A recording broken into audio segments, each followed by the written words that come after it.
To understand Jaws, you have to understand what Hollywood was in 1975. This was the tail end of what is now called New Hollywood.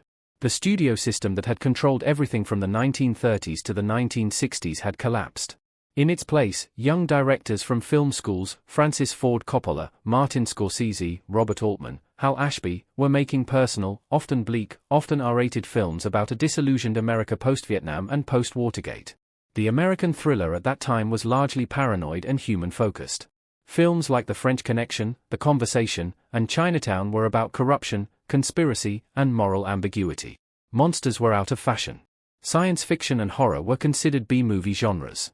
Jaws changed that by taking the craftsmanship of New Hollywood, real locations, naturalistic acting, complex characters, handheld camera work, and applying it to what was essentially a B-movie monster premise. It proved that a genre film could be taken seriously as cinema. Spielberg treated a man-eating shark with the same suspense grammar that Hitchcock had applied to human killers. That fusion is why it is called a thriller rather than just a horror film. It thrills through anticipation, not just shock. 2. Directed by Steven Spielberg. When Jaws was greenlit, Steven Spielberg was 27 years old. He had directed one theatrical film, The Sugarland Express, which had been a critical success but a box office failure, and 2 television movies, Duel and Something Evil. Duel, about a motorist terrorized by a faceless truck driver, was his real calling card. It was already a masterclass in suggesting a monster you never fully see. Spielberg was not Universal's first choice. The producers, Richard D. Zanuck and David Brown, had originally considered directors like John Sturges. Spielberg aggressively wanted Jaws because he saw in Benchley's novel something primal. He has often said that he was attracted not to the gore, but to the idea that for most of the film, the audience's imagination does the work. Jaws is the film that invented the Spielberg style. The elements you now associate with him all originate here: the father who is competent at work but anxious at home, the ordinary middle-class family threatened by extraordinary forces, the child in danger, the awe mixed with terror when looking at nature, the use of the dolly zoom, that shot where the background rushes away while the face stays still, to visualize sudden realization. That shot on the beach when Brody sees the shark attack is now one of the most copied shots in cinema. It was also the film that nearly ended his career before it began. The shoot went 104 days over schedule. Spielberg was isolated on Martha's Vineyard, dealing with a malfunctioning shark, a seasick crew, and a studio that thought he would never work again. His survival and the film's success created the modern myth of the blockbuster director as a kind of general who wins an unwinnable war. 3. Based on the 1974 novel by Peter Benchley. Peter Benchley was a struggling freelance writer and speechwriter for Lyndon Johnson when he wrote Jaws. He had read a news story about a fisherman catching a 4,550-pound great white off Long Island in 1964 and became obsessed. His novel, published by Doubleday in February 1974, was not initially considered literary. It was a potboiler with subplots about mafia debt and an affair between Brody's wife and Hooper that critics disliked. But it had a perfect high-concept hook, a term Hollywood was just learning to use. What if a resort town decided to keep its beaches open even though it knew a great white shark was eating people? Benchley sold the film rights for $175,000 before the book was even published, a huge sum at the time. The book then became a bestseller because of the film deal, staying 44 weeks on the bestseller list. This reverse process, where the movie makes the book famous, not the other way around, became a template for the next 50 years. Benchley's novel is important because it provided the skeleton that Spielberg and Gottlieb would then strip down. Spielberg removed almost all the novel's subplots. He removed the mafia, he removed the affair, he made the characters more likable. Benchley himself later became a passionate shark conservationist and expressed regret that his book and film contributed to the demonization and overfishing of sharks. 4. The cast and the three-man structure. The casting is one of the great accidents of genius. The film stars Roy Scheider as Police Chief Martin Brody, Richard Dreyfuss as Matt Hooper, and Robert Shaw as Quint. Martin Brody is the audience surrogate. Scheider, who had been nominated for an Oscar for The French Connection, plays him as a New Yorker transplanted to a small New England island. He is a police chief who is afraid of the water. That single character detail, added by the screenwriters, does enormous work. The man whose job is to keep people safe on the water cannot even go in it. His arc is from bureaucratic powerlessness to primal action. He must become a man of the sea to save his family and his town. Matt Hooper is the science. Dreyfuss was 27, brash, motor-mouthed, wearing too much late 60s counterculture confidence. He represents the new, university-educated expert class. He knows everything about sharks from books, but has never faced one. In the novel he dies. Spielberg, after screening a rough cut, decided audiences liked Hooper too much to kill him, and rewrote the ending to let him survive. Quint is the myth. Robert Shaw, the great British Shakespearean actor and novelist, gives a performance that feels like it comes from a different century. He is a Hab from Moby Dick. He is the last of the old working seamen who actually wrestled with nature for a living. His monologue about the sinking of the USS Indianapolis, a true World War II event where hundreds of sailors were killed by sharks after their ship was torpedoed, was written by Shaw and John Milius, and remains one of the greatest pieces of acting ever put on film. Shaw was also famously drunk for much of the shoot, and his tense real-life relationship with Dreyfuss bled into their characters' rivalry. The structure of the three men on a boat in the last hour of classical It is King Lear on water, the common man, the man of science, and the man of superstition forced to work together. The first half of the film is about society failing to deal with nature. The second half is about three individuals trying to. Murray Hamilton as Mayor Larry Vaughn is essential to that first half. He is not a cartoon villain. He is a small-town politician whose entire economy depends on 4 months of summer tourism. When Brody wants to close the beaches on the 4th of July weekend, Vaughn has to choose between probable death and certain economic ruin. Every town council meeting scene feels like America itself arguing about risk, profit, and public safety.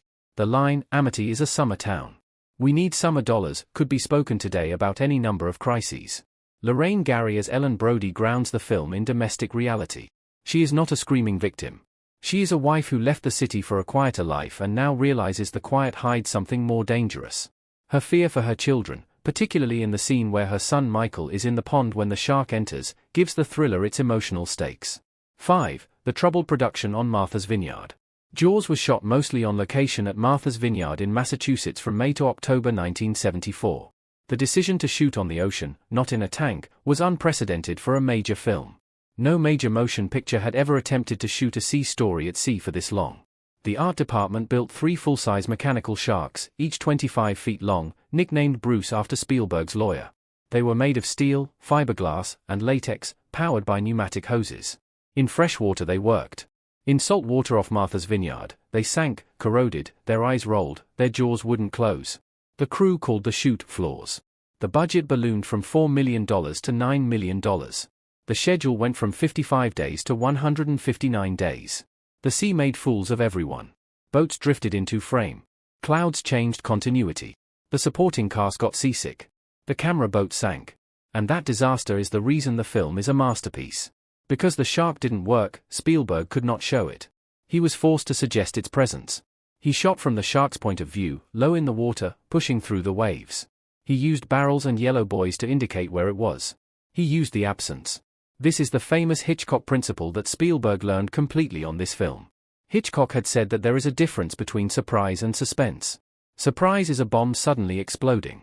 Suspense is showing the audience the bomb under the table and making them watch people have a quiet conversation over it.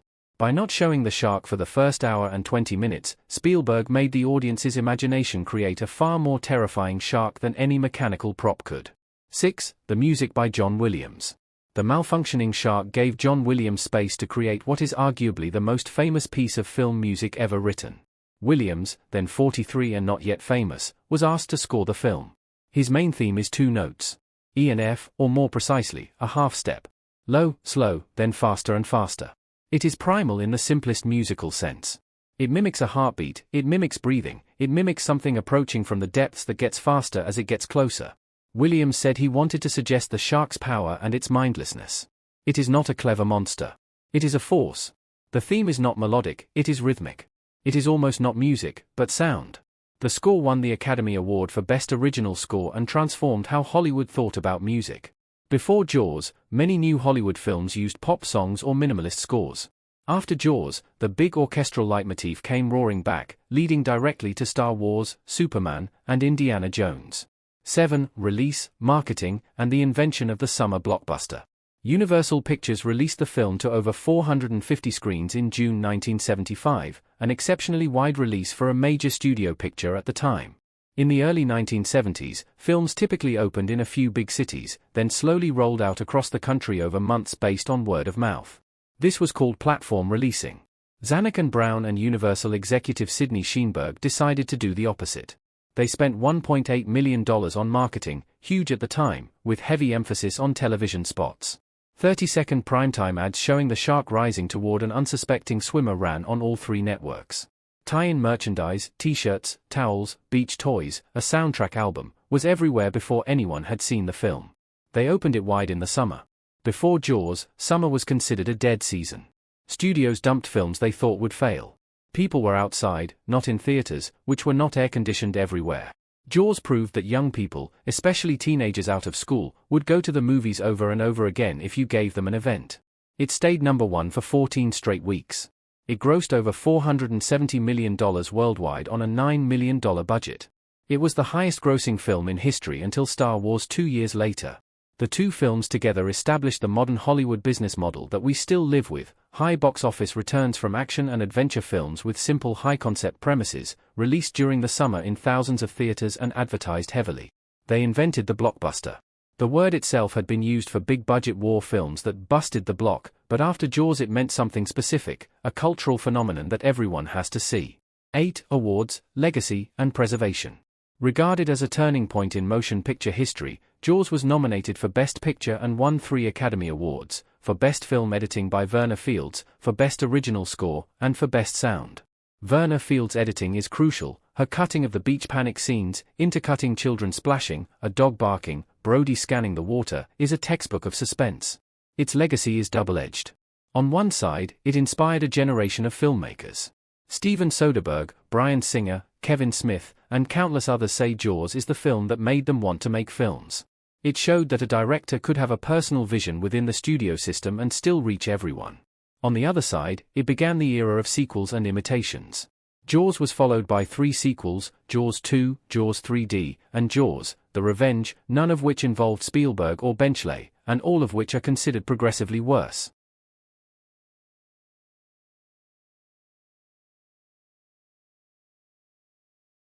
It spawned dozens of imitative thrillers about killer animals, grizzly, orca, piranha, alligator, and created the template for the high-concept pitch, Jaws on land, Jaws in space. But its ultimate honor came in 2001, when the Library of Congress selected it for preservation in the United States National Film Registry. The registry selects films that are culturally, historically, or aesthetically significant. Jaws was chosen because it is all 3. It is a perfect thriller about man versus nature, man versus bureaucracy, and man versus his own fear. It is a film about an island that decides to look away from a problem for economic reasons until it is too late. And it is a reminder that sometimes the greatest special effect is what you don't show, and the greatest monster is the one you imagine just beneath the surface of calm water. Jaws begins in the peaceful-looking seaside community of Amity Island, a small New England resort town whose identity and economy depend heavily on the ocean. During the summer season, tourists arrive in large numbers to enjoy the beaches, swim in the water, and spend money in local businesses. On the surface, Amity seems like the perfect vacation destination. But beneath that peaceful atmosphere is a threat that nobody can see coming. The movie immediately establishes this threat through one of its most famous opening sequences. A young woman leaves a nighttime gathering and walks toward the beach. She is carefree and appears to be enjoying the freedom of the warm summer night. After reaching the ocean, she removes her clothes and enters the water for a late-night swim. At first, the scene seems peaceful. She floats in the darkness, surrounded by nothing but the ocean. But the atmosphere gradually changes. Something is moving beneath her. The audience does not see the creature clearly, but the woman suddenly feels something strange. She is pulled violently through the water. The attack becomes increasingly brutal. She screams, struggles, and attempts to escape whatever is dragging her beneath the surface. Her body is pulled from one direction to another, as if an enormous creature is playing with her. Eventually, she disappears beneath the water. The next morning, her remains are discovered on the beach. The discovery immediately changes the mood of Amity Island. What had been a quiet summer community now has evidence of something terrifying living in the surrounding waters. Police Chief Martin Brody is responsible for protecting the town. Brody is relatively new to the island and is not naturally comfortable around the ocean. Nevertheless, his job requires him to make difficult decisions when the safety of the public is at stake. After examining the woman's remains, the coroner concludes that she was killed by a shark. For Brody, the answer seems obvious. A dangerous shark is close to the beaches, and people are swimming there every day. Brody therefore makes what he believes is the responsible decision: he wants to close the beaches. However, closing the beaches creates a serious conflict between public safety and the town's economic interests. Mayor Larry Vaughn strongly opposes Brody's plan. Amity depends on summer tourism. Hotels, restaurants, shops, boat operators, and countless other businesses rely on visitors coming to the island. If the beaches are closed because of a shark attack, tourists may leave or cancel their trips. The financial consequences could be enormous. Vaughn therefore tries to convince Brody that the incident should not be treated as a shark attack. Instead of focusing on the safety risk, he focuses on the economic risk. The mayor argues that the woman's death may have been caused by a boating accident rather than a shark. Brody is placed in an uncomfortable position. As police chief, he knows that the logical response is to protect the public. But he is also under pressure from the mayor and other local authorities. The town does not want a shark attack becoming public knowledge because of the potential damage to its summer business. Eventually, the coroner changes his conclusion and agrees that the woman's injuries could have resulted from a boating accident. Brody reluctantly accepts the revised explanation. But this decision has devastating consequences. A young boy named Alex Kintner goes swimming at the beach with other children. The beach is crowded, families are relaxing, and everyone believes the water is safe. Then the shark attacks. The attack is sudden and horrifying. Alex is pulled underwater while people around him initially fail to understand what is happening. Once the reality becomes clear, the peaceful beach turns into a scene of chaos. Alex's death is the moment when Brody can no longer pretend that the danger is merely theoretical. The first victim could perhaps be explained away as an accident. Alex's death cannot be dismissed so easily. A child has been killed in front of witnesses, and the threat is now impossible to ignore. Brody feels the weight of what has happened. He had wanted to close the beaches earlier, but pressure from the mayor prevented him from doing so. The consequences of that decision are now impossible to escape. A reward of $3,000 is offered for the capture of the shark. The announcement creates an unexpected problem. Instead of producing a careful professional investigation, it triggers a frenzy of amateur shark hunters. Local fishermen begin searching for the creature. People who have little or no experience with sharks suddenly want to become heroes by catching the animal responsible for the attacks. Among those interested is Quint, a highly experienced but eccentric shark hunter. Unlike the amateurs, Quint understands the danger of hunting a large shark. He is confident, aggressive, and completely fascinated by the challenge. Quint offers to hunt the shark himself, but his price is much higher, $10,000. At roughly the same time, a marine specialist named Matt Hooper arrives to investigate the girl's death. Hooper has extensive knowledge of sharks and immediately recognizes that the injuries are not consistent with an ordinary boating accident. He examines the remains carefully and reaches an alarming conclusion. The woman was killed by an unusually large shark. Hooper's expertise becomes extremely important because he understands something that most of the people on Amity Island do not. This is not simply a shark that happened to wander near the beach. The creature is exceptionally large and potentially extremely dangerous.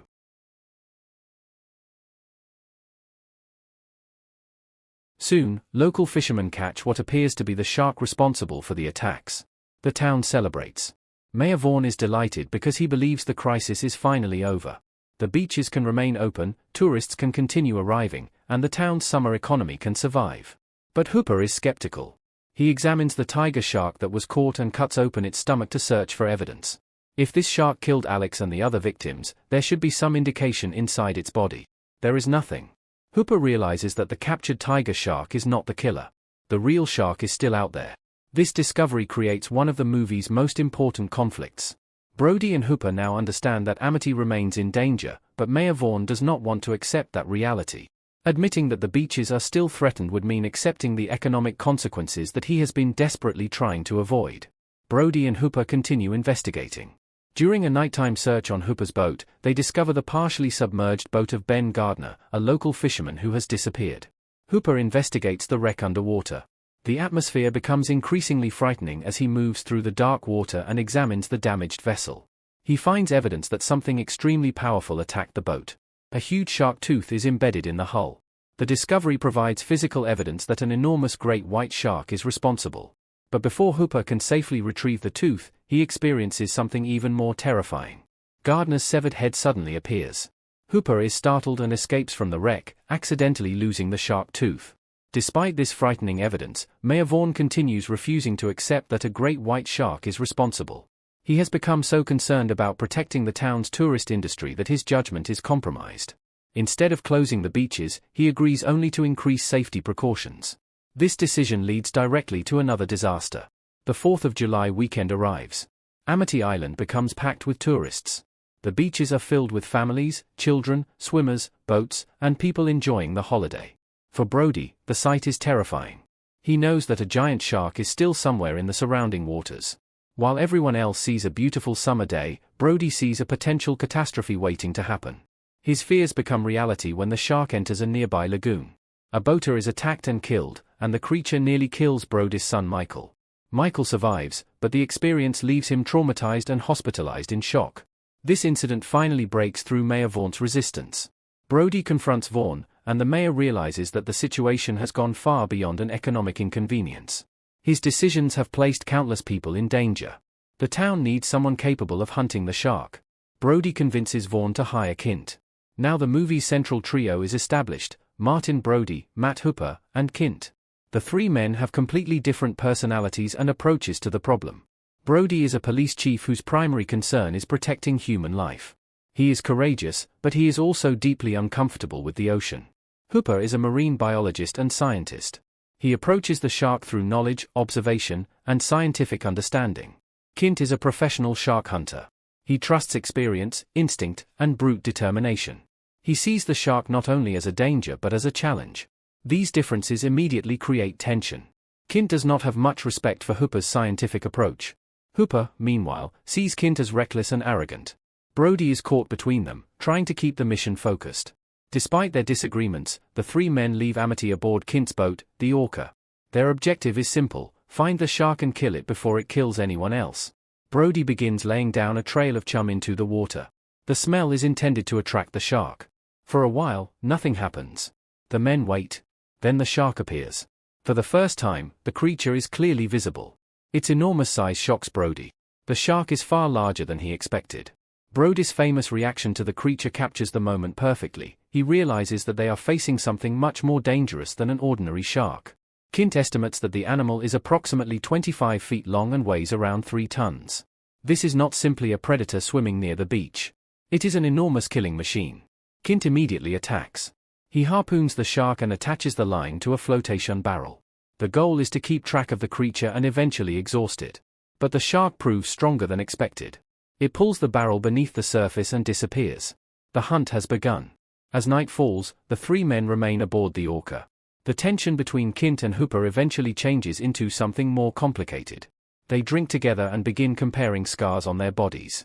What begins as a humorous exchange gradually becomes darker. Quint has numerous scars from his life as a shark hunter and sailor. Eventually, he reveals one of the most horrifying experiences of his life. During World War II, Quint survived the sinking of the USS Indianapolis. After the ship sank, many survivors were left stranded in the open ocean. Sharks gathered around them. Quint describes the experience of watching people around him being attacked and killed. The story explains a great deal about Quint's obsession. His hatred of sharks is not merely professional. It is personal. The ocean and sharks have become connected to one of the most traumatic experiences of his life. Quint has spent years hunting sharks, and his obsession with killing the great white now appears to be connected to his desire to defeat the creature that represents the horror he experienced in the past. But while the men are talking, the shark returns. It attacks the Orca and rams the boat. The mood instantly changes. The three men realize that the shark is not simply trying to escape. It is powerful enough to damage their boat.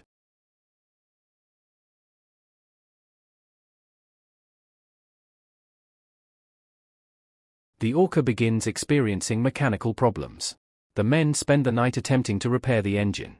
The situation becomes increasingly dangerous because the boat is their only means of returning to shore.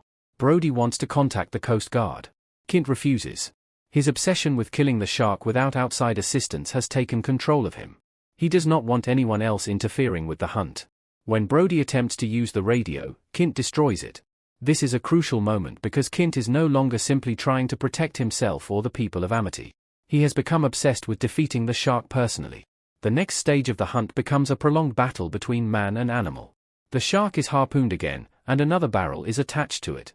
The men attempt to control the animal from the boat, but the shark's strength becomes overwhelming. It begins pulling the Orca backward. Water floods onto the deck. The engine compartment becomes threatened. The boat itself begins to suffer under the force of the animal.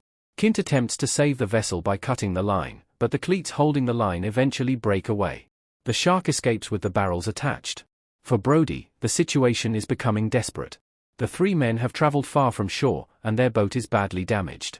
Their engine is failing, their equipment is limited, and the shark is still alive.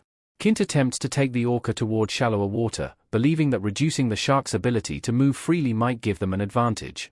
But the damaged engine finally fails. Now they are stranded. The ocean surrounds them. The shark is somewhere nearby. Their options are disappearing. Hooper proposes an extremely dangerous plan. He will enter the water inside a protective shark cage. From inside the cage, he will attempt to inject the shark with a lethal dose of strychnine using a specialized spear. The plan demonstrates Hooper's willingness to take enormous risks despite his scientific background. Hooper enters the cage and descends into the dark water. The atmosphere becomes terrifying. The cage gives him a sense of protection, but it is not enough. The shark attacks. The great white slams into the cage with tremendous force. Hooper attempts to use the spear, but the attack causes him to lose it. The shark continues attacking the cage. The metal structure begins to break apart. Hooper realizes that remaining inside is no longer safe. He escapes from the cage and disappears into the darkness of the ocean. Above the water, Brody and Quint believe Hooper may have been killed. The situation becomes even worse when the shark attacks the orca directly. The animal rises onto the stern of the boat. Quint tries desperately to maintain control, but the shark has gained the advantage. The boat is damaged beyond repair. Quint attempts to fight back, but the shark eventually kills him. His death is particularly tragic because Quint had spent the entire movie presenting himself as the man capable of defeating the creature. He had confidence in his experience. He had confidence in his strength. He had hunted sharks before. But this shark is different. Quint's obsession ultimately becomes part of the reason for his downfall. He refuses to retreat when he has the opportunity. His desire to personally conquer the shark prevents him from recognizing how dangerous the situation has become. With Quint dead and the orca sinking, Brody is now alone on the wrecked boat. The shark is still alive. The ocean is closing around him. Brody must rely on whatever resources remain. Then he notices something important. A scuba tank is available. Brody realizes that the tank could become a weapon. He places the tank into the shark's mouth. The creature bites down around it. Brody climbs toward the highest remaining part of the sinking boat, creating some distance between himself and the shark. He has very little ammunition and almost no room for error. But Brody sees a chance. He takes a rifle and aims at the scuba tank. The shark approaches. Brody shoots. The bullet strikes the tank. The result is catastrophic for the shark. The compressed gas tank explodes, destroying the great white. The enormous predator that had terrorized Amity Island finally disappears beneath the water. For the first time in the entire movie, the ocean becomes quiet. Brody has survived. But the victory comes at an enormous cost. Quint is dead. The orca has been destroyed. Hooper's fate remains uncertain. Brody is stranded in the middle of the ocean with only the wreckage and flotation barrels keeping him alive. Then, suddenly, Hooper resurfaces. He had survived the destruction of the cage by escaping to the ocean floor. His appearance changes the emotional tone of the ending. Brody had believed that he had lost his companion, but Hooper is alive. The two men gather the remaining barrels and begin paddling back toward Amity Island. They no longer need the boat. They no longer need Quint's hunting equipment. The shark is dead. The danger has finally ended. The journey back to shore is quiet and strangely peaceful. The ending is important because Brody, who spent much of the movie afraid of the ocean, has now survived the very environment he feared most. At the beginning, Brody's fear of the water represents his vulnerability. He is a police chief responsible for protecting people, yet the ocean is an environment he does not understand or control. During the hunt, he is forced to confront that fear directly. He watches people die. He witnesses the shark's power. He sees Quint killed. He nearly loses Hooper. His boat is destroyed. Yet he continues fighting. The final confrontation therefore represents more than simply a man killing a shark. It is the completion of Brody's transformation. At the beginning of the story, Brody tries to protect people through rules, authority, and caution. He wants the beaches closed because he recognizes the danger. But the political pressure around him prevents decisive action. Later, he becomes directly involved in the hunt. By the end, Brody is the one who kills the shark.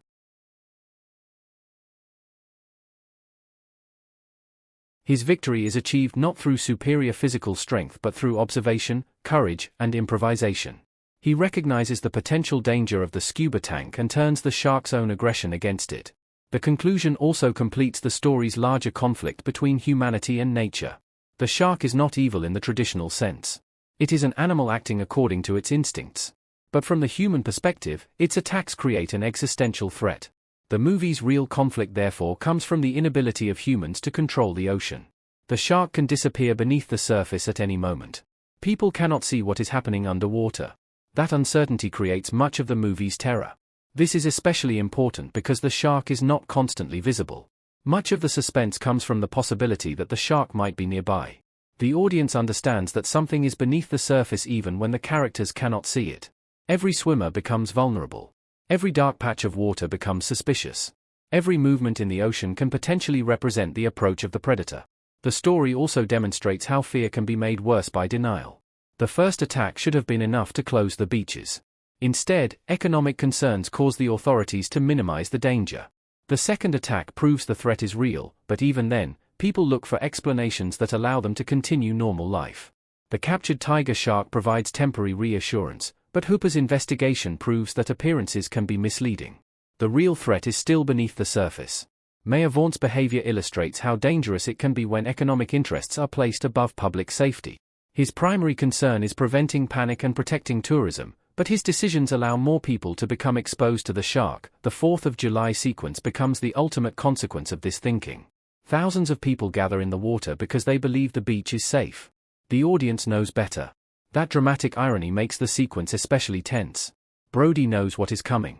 The audience knows what is coming. But the people swimming in the water do not. That difference in knowledge creates unbearable suspense. The final expedition aboard the Orca shifts the movie into a different kind of story. The first part is a community thriller. The second becomes an ocean adventure. The final portion becomes a survival battle. The three men are trapped in an environment where normal rules no longer apply. Quint represents experience and obsession. Hooper represents science and knowledge. Brody represents ordinary human courage. Together, they form three different ways of confronting an uncontrollable threat. Quint believes the shark must be dominated. Hooper believes it can be understood scientifically. Brody simply wants to survive and protect people. Ultimately, Quint's approach fails because his obsession makes him reckless. Hooper's approach nearly fails because knowledge alone cannot guarantee safety. Brody survives because he combines caution with courage and adapts to the circumstances. The final explosion therefore feels like the culmination of the entire story. The shark that seemed almost impossible to defeat is finally destroyed using an improvised solution. Brody does not defeat it through strength. He defeats it by recognizing its vulnerability. The final image of Brody and Hooper paddling back toward shore also provides a sense of release. For much of the movie, the ocean represents fear. It is an endless space where danger can appear without warning. But after the shark's death, the ocean becomes quiet again. The men can finally return home. The nightmare is over. The story of Jaws is therefore much more than a simple tale about a giant shark attacking a beach town.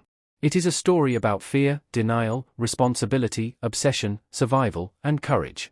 The shark creates the physical danger, but the human characters create many of the complications that allow the danger to grow. Brody recognizes the threat early but is pressured into silence.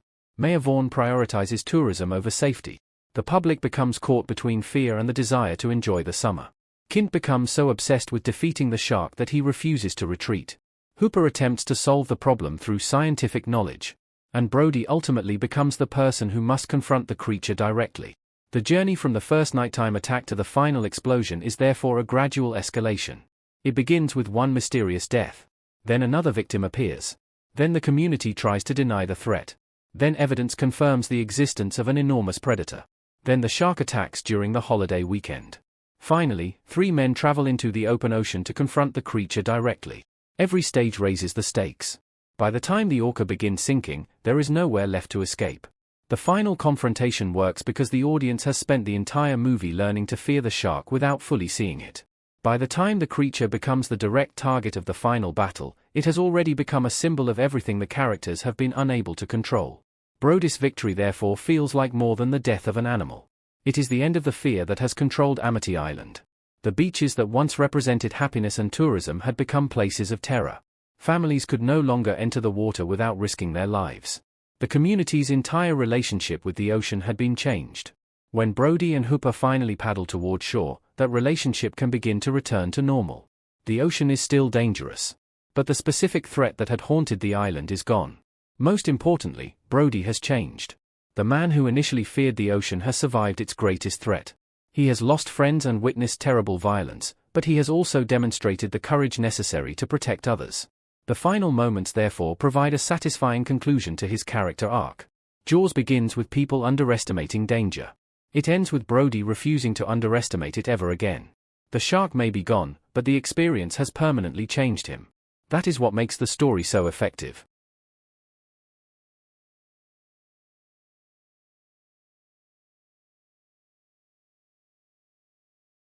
The movie uses the basic premise of a giant shark attacking swimmers to create a larger story about human responsibility.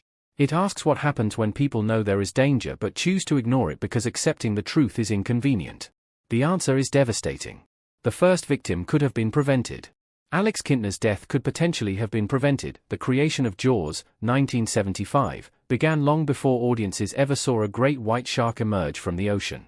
The film's origins can be traced to Peter Benchley's novel Jaws, a story that attracted the attention of Universal Pictures producers Richard D. Zanuck and David Brown even before the book was officially published. What initially appeared to be an exciting commercial opportunity eventually became one of the most difficult and unpredictable productions in Hollywood history. The decision to make Jaws was based largely on the immediate reaction of two producers who believed they had discovered something extraordinary. Yet neither Zanuck nor Brown could have predicted just how complicated the process of transforming Benchley's novel into a successful motion picture would become. The story begins with Richard D. Zanuck and David Brown, two experienced producers working at Universal Pictures. Both men were involved in finding material that could potentially become successful films, and they were constantly exposed to novels, scripts, magazine articles, and other stories that might translate well to the screen. Their discovery of Jaws was somewhat unusual. David Brown encountered information about the novel through Cosmopolitan magazine. At the time, the magazine's literary section was edited by his wife, Helen Gurley Brown. Within the magazine was a small card prepared by the book editor that summarized the basic story of Peter Benchley's unpublished novel. The description was enough to catch Brown's attention. The card essentially presented the story as an exciting thriller involving a dangerous shark, a small coastal community, and a struggle to stop the creature before it killed more people. At the end of the description was a simple suggestion that the story might make a good movie. That brief comment proved to be extremely important. Brown and Zanuck obtained the opportunity to read the novel, and both producers went through it remarkably quickly. Each read the book during a single night. By the following morning, they had reached the same conclusion. They believed Jaws was one of the most exciting stories they had ever encountered and wanted to turn it into a movie. This immediate enthusiasm was characteristic of the early development of the project. The producers were not slowly persuaded by years of critical praise or recommendations from other filmmakers. Instead, they experienced the story as readers and immediately recognized its cinematic potential. The novel contained several elements that seemed perfect for commercial cinema. It had a simple and easily understandable premise: a giant shark attacks a popular beach community, and several men must hunt it before it kills more people. The concept was easy to communicate. A dangerous animal. A peaceful vacation town. A community in danger. Police chief forced to confront his fears. A marine expert who understands the creature. A professional shark hunter who is willing to take extreme risks. And a final confrontation between humans and an enormous predator. For producers thinking about the movie business, this was an extremely attractive combination. The story could create suspense, adventure, horror, action, and human drama without requiring audiences to understand an overly complicated mythology or complicated fictional world. At the same time, the producers recognized that the story would be difficult to film. The most obvious problem was the shark itself. A novel can describe a massive animal moving beneath the surface of the ocean. A writer can simply tell readers that the shark is enormous, fast, powerful, and terrifying. A film has to show it. That difference between written storytelling and visual filmmaking would become one of the defining challenges of Jaws. The producers purchased the film rights to Benchley's novel in 1973, before the book was even published, paying approximately $175,000. This was an important decision because it meant Universal was investing in the property before it had become an established publishing success. The producers were essentially betting on the strength of the story itself. They believed the novel had the ingredients of a major motion picture, but they did not yet know how difficult it would be to actually produce the movie. David Brown later suggested that if he and Zanuck had read the novel twice before deciding to purchase it, they might have reconsidered. That observation says a great deal about the difference between recognizing a great movie idea and understanding the practical difficulties of making that movie. The story was exciting precisely because of the things that would later make the production difficult. The ocean was not a controlled studio environment.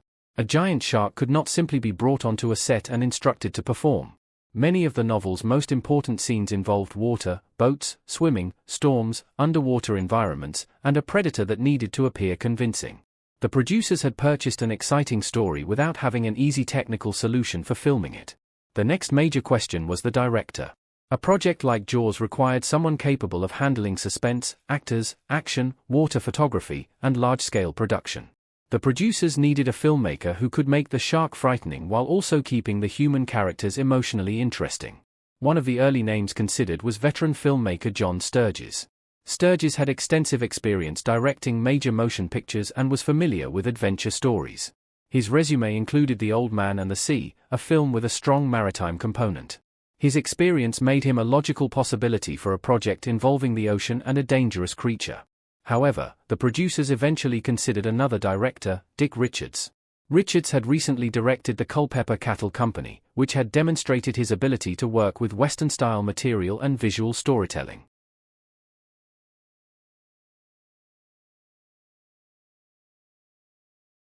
At first, Richards seemed like a promising choice. But a strange problem quickly emerged. Richards repeatedly referred to the creature in Jaws as a whale rather than a shark. At first, this might sound like a minor mistake. But for Zanuck and Brown, it became a serious concern. The central creature of Jaws was not an incidental detail. The shark was the foundation of the entire story. The fear of the animal was the movie's central dramatic engine. If the director did not consistently visualize or describe the creature correctly, the producers began to wonder whether he truly understood what made the project work. Eventually, Richards was removed from consideration. This opened the door for a young filmmaker who was eager to take on the project. That filmmaker was Steven Spielberg. At the time, Spielberg was only 26 years old. Today, the name Steven Spielberg is associated with some of the most successful and influential films in modern Hollywood. But in 1973, he was still a young director trying to establish himself. His theatrical career had only just begun.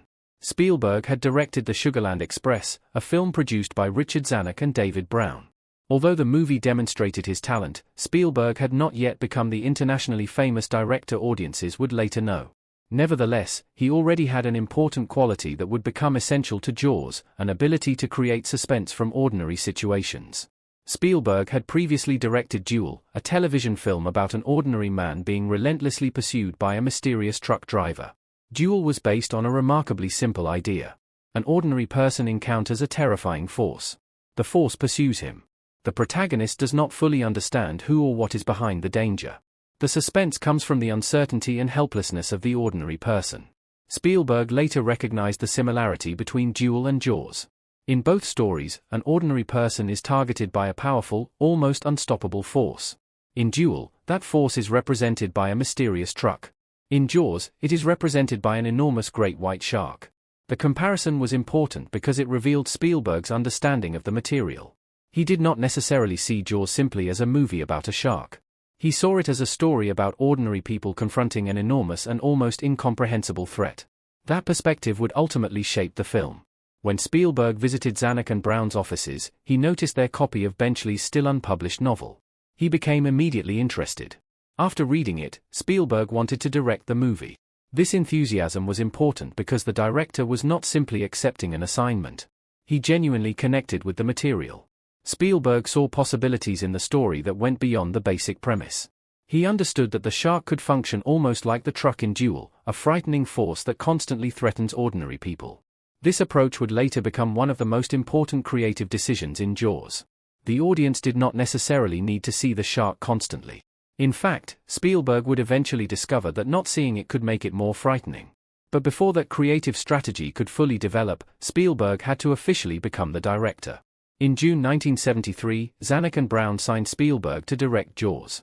At this point, the project had a director, a best-selling novel was on its way to publication, and Universal had secured the film rights.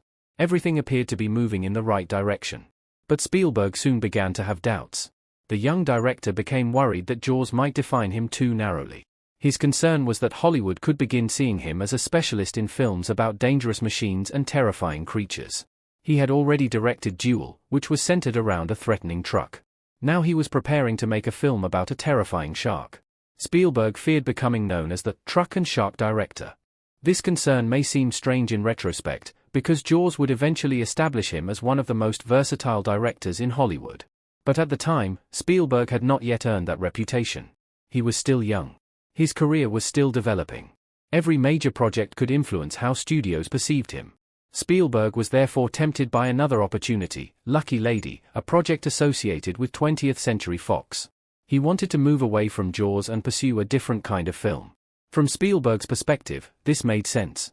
He did not want his early career to become defined by creatures and suspense.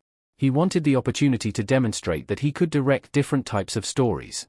However, Universal had contractual rights that allowed the studio to prevent Spielberg from simply walking away from Jaws. The situation could have become a major conflict between the young director and the studio. Instead, David Brown helped persuade Spielberg to stay. Brown's argument was essentially that Spielberg should make Jaws and then use the success to pursue whatever projects he wanted afterward. The idea was straightforward. If Spielberg could successfully complete Jaws, he would gain much greater freedom. The movie could establish his reputation rather than limit it. In hindsight, Brown's confidence was remarkably well placed. Jaws would not turn Spielberg into the truck and shark director. It would help turn him into one of the most important filmmakers of his generation. But none of that was guaranteed when production was being planned. Universal initially estimated that Jaws would cost approximately $3.5 million. The planned shooting schedule was around 55 days. By Hollywood standards, this was a significant production but not an impossibly large one. The studio believed the movie could be completed efficiently and released as planned.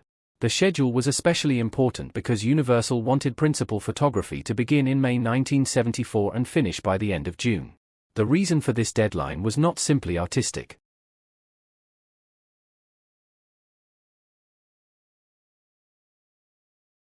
Hollywood production was affected by the possibility of labor disruption because the major studio's contract with the Screen Actors Guild was approaching expiration. A potential actors' strike could cause serious problems for productions that were still shooting. Universal therefore wanted Jaws completed before the contract expired. The studio's goal was clear: begin filming in May, complete the movie quickly, and avoid any interruption. The plan looked reasonable on paper. But the reality of filming Jaws would prove dramatically different. The production was preparing to shoot a major portion of the movie on location, including scenes involving the ocean. This created enormous logistical problems. A studio soundstage is controlled. Filmmakers can control lighting. They can control temperature. They can move equipment easily. They can repeat a shot whenever necessary. The ocean provides almost none of these advantages. Waves do not wait for actors. Weather changes. Boats move unpredictably. Water can damage equipment. Lighting conditions change. Wind can interfere with sound recording. And mechanical equipment that works perfectly on land can behave very differently when exposed to seawater. For a film whose central threat was a giant shark, these problems were especially serious. The production needed to make the shark appear alive. The creature had to swim. It had to attack. It had to interact with boats and people. It had to move through the water in a believable way. The filmmakers could not simply place a rubber shark in the ocean and expect audiences to accept it. Universal therefore invested in mechanical shark effects. The plan was to create large artificial sharks that could be controlled during filming. In theory, this solution seemed ideal. The filmmakers could position the shark exactly where they wanted it. They could control its movement. They could film close-ups.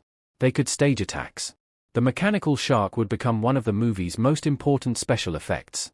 But this approach contained a fundamental weakness. The shark had to function in the ocean. The production was not working in a perfectly controlled studio environment. Salt water, waves, pressure, movement, and unpredictable weather all created problems. The technical challenges would eventually force Spielberg to reconsider how the shark should be presented. Ironically, one of the production's biggest problems would become one of the film's greatest artistic strengths. The less Spielberg was able to show the shark, the more he had to rely on suggestion. This brought him back to the filmmaking principles he had explored in Duel. The audience does not always need to see the threat. Sometimes the imagination can create something more frightening than any physical effect. If viewers know something enormous is beneath the surface, they can imagine the creature themselves. If the camera remains above the water while something unseen moves below it, the audience becomes trapped in the same uncertainty as the characters. The unseen shark becomes a psychological threat. Spielberg would ultimately make enormous use of this principle. The production's difficulties therefore became part of the creative process. At the beginning, the filmmakers may have imagined that the mechanical shark would be a major on-screen presence. But as production progressed, Spielberg increasingly relied on other methods to represent the animal. One of the most important was sound. Composer John Williams would later create the famous two-note musical motif associated with the shark. The music was deceptively simple. 2 notes. A repeating pattern. But those notes could communicate the shark's presence without showing the creature. The audience could hear the threat before seeing it. In some scenes, the music could even make viewers nervous when nothing appeared on screen. That was an extraordinary transformation of a production limitation into an artistic weapon. The shark became less of a physical object and more of an idea. The audience learned to associate the musical pattern with danger. The ocean itself became threatening. A peaceful swimming area could suddenly feel terrifying. A person could be floating harmlessly in the water, and the audience would become anxious simply because they knew the shark might be nearby. This approach was strongly connected to the suspense traditions of Alfred Hitchcock. Hitchcock understood that suspense often works best when the audience knows something the characters do not.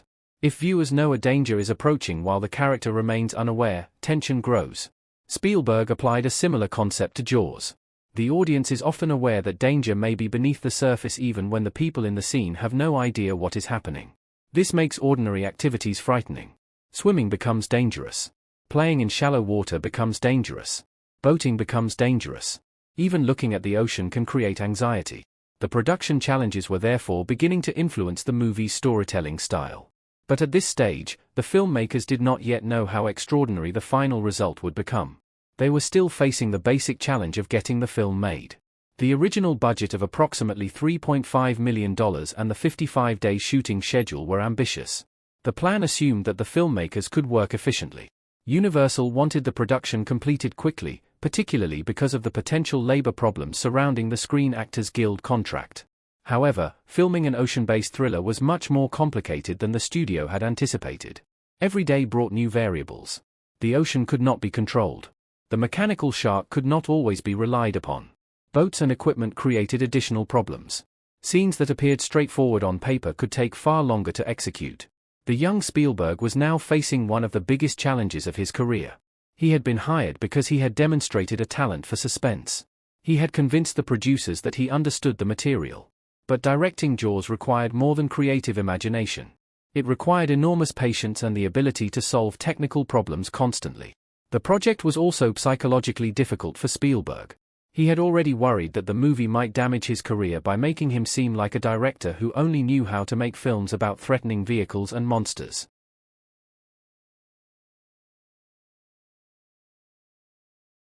Technically difficult, physically exhausting, and potentially overwhelming. Yet Spielberg stayed. That decision became crucial to his career. The young director who had initially been uncertain about making Jaws would eventually transform the production into a landmark film. But the process began with a relatively simple chain of decisions. 2 producers read a novel in one night. They immediately recognized its cinematic potential.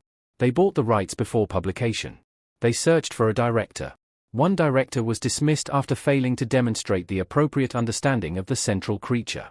A young Steven Spielberg became interested after discovering the novel in the producer's office. Spielberg connected the story to his earlier film Duel and recognized that both stories were fundamentally about ordinary people being targeted by enormous forces. He was hired. Then he became afraid of being typecast. He considered leaving. Universal stopped him from doing so. David Brown encouraged him to remain with the project.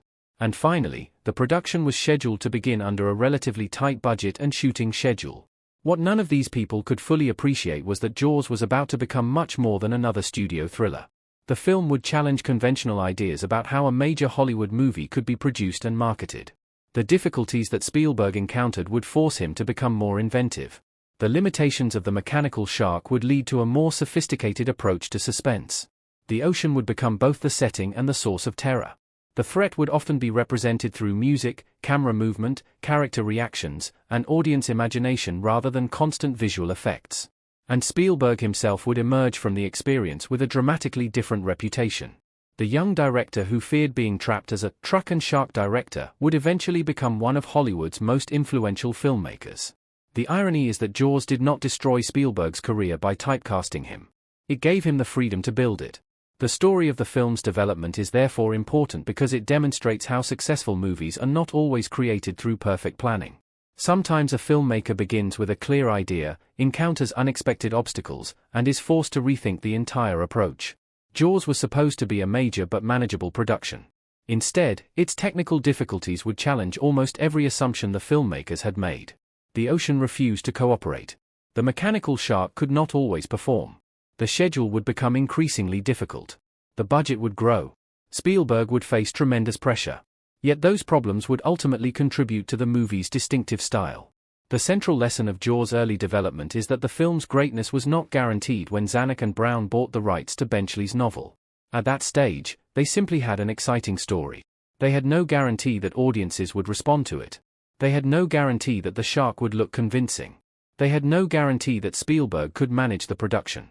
They did not know that the movie would become a defining blockbuster. Everything still had to be created. The decision to hire Spielberg was particularly significant because he approached the story from the perspective of suspense rather than simply spectacle. His experience with Duel had already taught him how powerful an unseen threat could be. That understanding would become essential to Jaws. The shark did not have to appear constantly. It only needed to feel present. The audience needed to believe that it could be anywhere beneath the surface. That psychological presence would eventually become one of the defining characteristics of the film.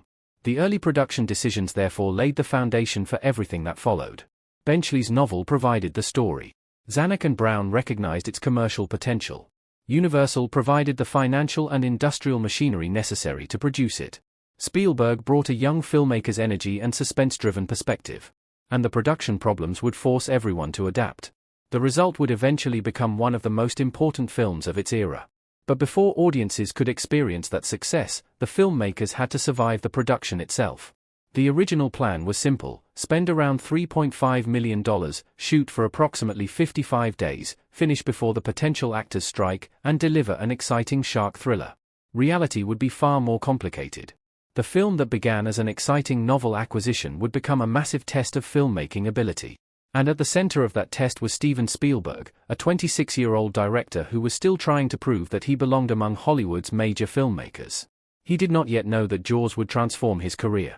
He did not know that his decision to stay with the project would eventually give him extraordinary creative freedom. He did not know that the very problems he feared would eventually become the source of the film's unique suspense style. He simply knew that he had been given the opportunity to make a movie about a great white shark attacking a beach community. The rest would be discovered during production. And that is what makes the development of Jaws so fascinating. The film's legendary status was not created by an effortless production in which everything worked exactly as planned. It emerged from uncertainty, technical problems, creative disagreements, production pressure, and a young director's willingness to adapt. The story began with a simple recommendation in a magazine. A book editor suggested that Peter Benchley's novel might make a good movie. Richard Zanuck and David Brown read it. They immediately believed it could be something extraordinary. They bought the rights. They searched for a director. And eventually they chose Steven Spielberg. Spielberg nearly walked away because he feared the project would define him. Instead, he stayed. That decision changed not only his own career but also the history of Hollywood. The production of Jaws would become an enormous challenge, but the creative solutions developed along the way would help transform a simple shark story into a landmark cinematic experience.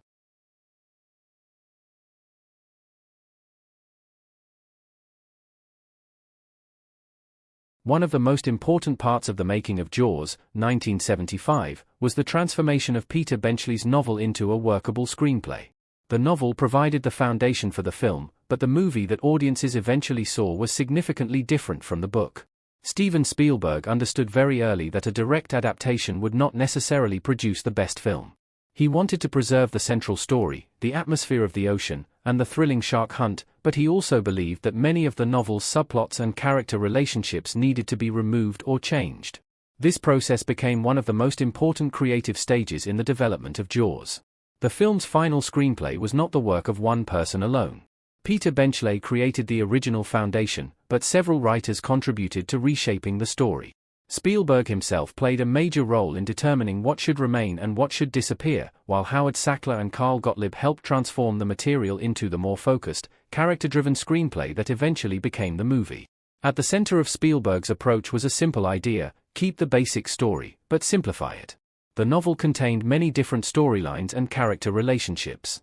There was political conflict in Amity, tension between the police chief and the mayor, the shark attacks, the relationship between Martin Brody and his wife Ellen, the affair involving Ellen and Matt Hooper, financial and personal complications, and numerous other details. Spielberg did not believe all of these elements belonged in the movie. He wanted the film to move toward one central dramatic experience: a community is threatened by a giant shark, and three very different men eventually go to sea to hunt it. The final third of the story, particularly the shark hunt aboard the Orca, was Spielberg's favorite part of Benchley's novel. This preference reveals a great deal about how Spielberg viewed the material. For him, the most exciting section was not necessarily the political drama or the romantic subplot.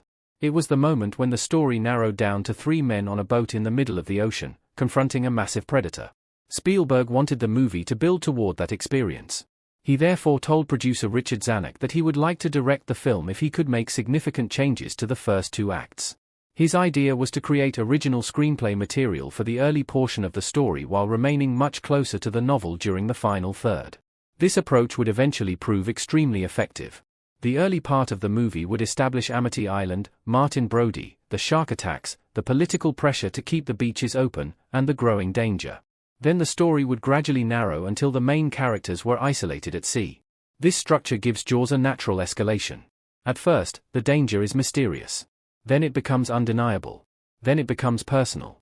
And finally, the characters must confront it directly. But getting the screenplay to that point required a complicated writing process. When Universal purchased the film rights to Benchley's novel, Benchley was promised the opportunity to write the first screenplay draft himself. This arrangement made practical sense. Benchley knew the story better than anyone.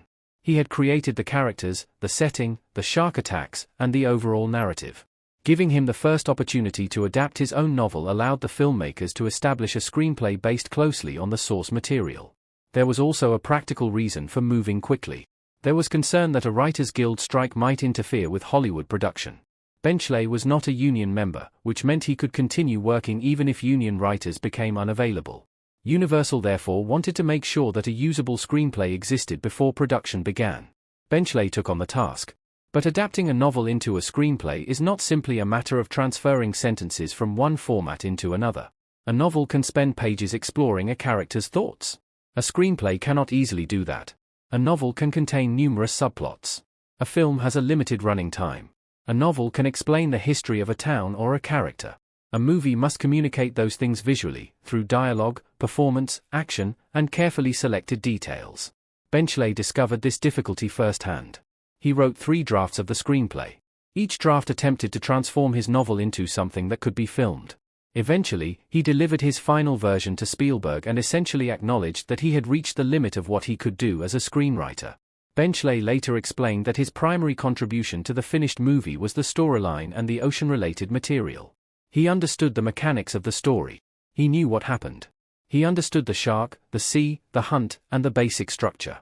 But he recognized that he was less experienced at creating the kind of character texture that a screenplay required. That distinction became extremely important. The final Jaws is not simply a movie about what happens. It is a movie about how the characters react to what happens. Martin Brody's fear, Hooper's scientific confidence, Quint's obsession, and Mayor Vaughan's political calculations all give the story personality. The shark may be the central threat, but the human characters determine how the audience experiences that threat. Spielberg therefore began looking for ways to make the characters more appealing and emotionally understandable. One of his most important decisions involved the relationship between Ellen Brody and Matt Hooper. In the novel, the two characters have an adulterous affair. The subplot creates additional personal drama, but Spielberg believed it would damage the movie. His concern was not simply moral. He was thinking about the relationship between the 3 central men. The final section of the movie would place Brody, Hooper, and Quint together on the Orca.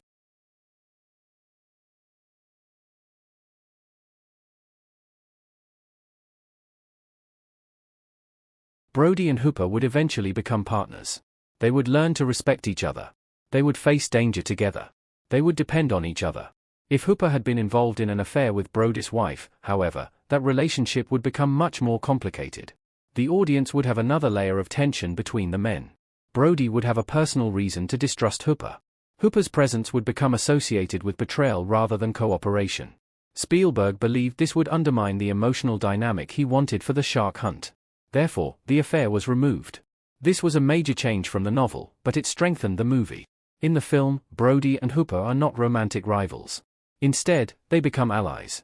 Their differences create tension, but their shared objective gradually brings them together. That relationship becomes especially important during the final voyage. The three men are very different. Brody is a police chief who is uncomfortable around the ocean. Hooper is a marine biologist who understands sharks scientifically. Quint is an experienced shark hunter who views the creature as an enemy that must be destroyed. Their differences make the scenes aboard the Orca interesting. If the characters were all similar, the shark hunt would become a simple action sequence. Instead, their personalities constantly collide. This creates humor, tension, conflict, and ultimately respect. Another major change involved Brody himself. In Benchley's novel, Brody's relationship with the ocean was not presented in exactly the same way as in the finished movie. Spielberg wanted Brody to be afraid of water. This was a brilliant character decision because it gave the protagonist a personal weakness that connected directly to the central threat. Brody is the police chief. He is responsible for protecting the people of Amity. He is supposed to be courageous and decisive. But he is terrified of the ocean. This contradiction makes him more human. The shark is not simply something Brody has to defeat professionally. It is also something that forces him to confront one of his deepest fears. Spielberg imagined Brody as someone who had come from an urban environment into this seemingly peaceful island community. Amity looks safe. It is surrounded by beautiful water. People swim, sail, fish, and spend their summers there. But for Brody, the water represents something deeply frightening. The peaceful island hides a terrifying danger. That idea becomes central to the film. The ocean looks beautiful, but it is unpredictable. The surface can appear completely calm while something enormous is moving underneath. Brody's fear allows the audience to identify with him. Many people watching Jaws have never been hunted by a great white shark, but they may understand the fear of entering a dark or unfamiliar body of water. The film takes that ordinary fear and amplifies it. Brody therefore becomes an audience surrogate. When he looks at the water, the audience begins to wonder what might be beneath it. When he becomes nervous around swimmers, the audience understands why. When he finally has to go out to sea, the audience feels the seriousness of the decision. The screenplay was gradually becoming more focused. But Spielberg still believed something was missing. The movie needed humor. Without humor, Jaws could become relentlessly dark. The story contains death, fear, political conflict, trauma, and a giant predator. If every scene were played with maximum seriousness, the movie could become emotionally exhausting. Spielberg wanted some levity. He wanted moments where audiences could laugh and relax before the next frightening sequence. This was not simply an attempt to make the film a comedy. The humor had a structural purpose. Comedy could create contrast. A funny scene could make the following frightening scene feel even more intense. A light-hearted moment could make the characters feel more human. If the audience laughs with Brody, Hooper, or Quint, they become more emotionally connected to them. Then, when those characters are in danger, the audience cares about what happens. Spielberg wanted to avoid making the movie nothing more than a dark sea hunt. He wanted personality. He wanted warmth. He wanted the characters to feel like real people. For that reason, Spielberg turned to his friend Carl Gottlieb. Gottlieb was a comedy writer and actor who was working on The Odd Couple. He had experience with dialogue, comic timing, and character interaction. Spielberg sent Gottlieb the screenplay and asked him what he would change. He also asked whether there was a role in the film that Gottlieb might want to play. This was an interesting combination of jobs. Spielberg was also asking him to look at the screenplay as a comedy writer and identify opportunities for improvement. Gottlieb responded by sending Spielberg several pages of notes. The notes apparently impressed Spielberg enough that the relationship quickly developed beyond a casual consultation. Gottlieb was also interested in acting in the movie. He chose the role of Harry Meadows, the politically connected editor of Amity's newspaper. The character was relatively small compared with Brody, Hooper, or Quint, but the part allowed Gottlieb to participate in the production while also moving closer to the screenplay. He auditioned for the role and passed. The timing became especially important because Spielberg soon took him to meet the producers about writing. Gottlieb ultimately became one of the most important writers on the production. His contribution helped shape the dialogue and the personalities of the characters. This was particularly important because Spielberg wanted the film to feel natural. The screenplay needed to sound like people talking, not characters reciting literary dialogue. Gottlieb's comedy background gave him a strong sense of conversational rhythm. That influence can be seen in the interactions among Brody, Hooper, and Quint. The men do not always speak in polished, dramatic sentences. They joke. They insult one another. They misunderstand each other. They argue. They become frustrated. They occasionally behave foolishly. These qualities make them believable. The writing process therefore became a collaboration between people with different strengths. Benchley had created the original story and understood its world.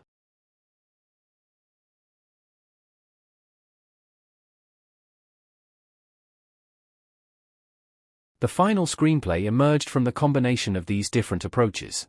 Howard Sackler's involvement was another important stage in the evolution of the script.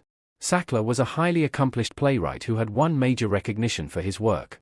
He was in Los Angeles around the time the filmmakers were looking for another writer. He offered to perform an uncredited rewrite. The producers and Spielberg were already unhappy with some aspects of Benchley's drafts, so they quickly accepted.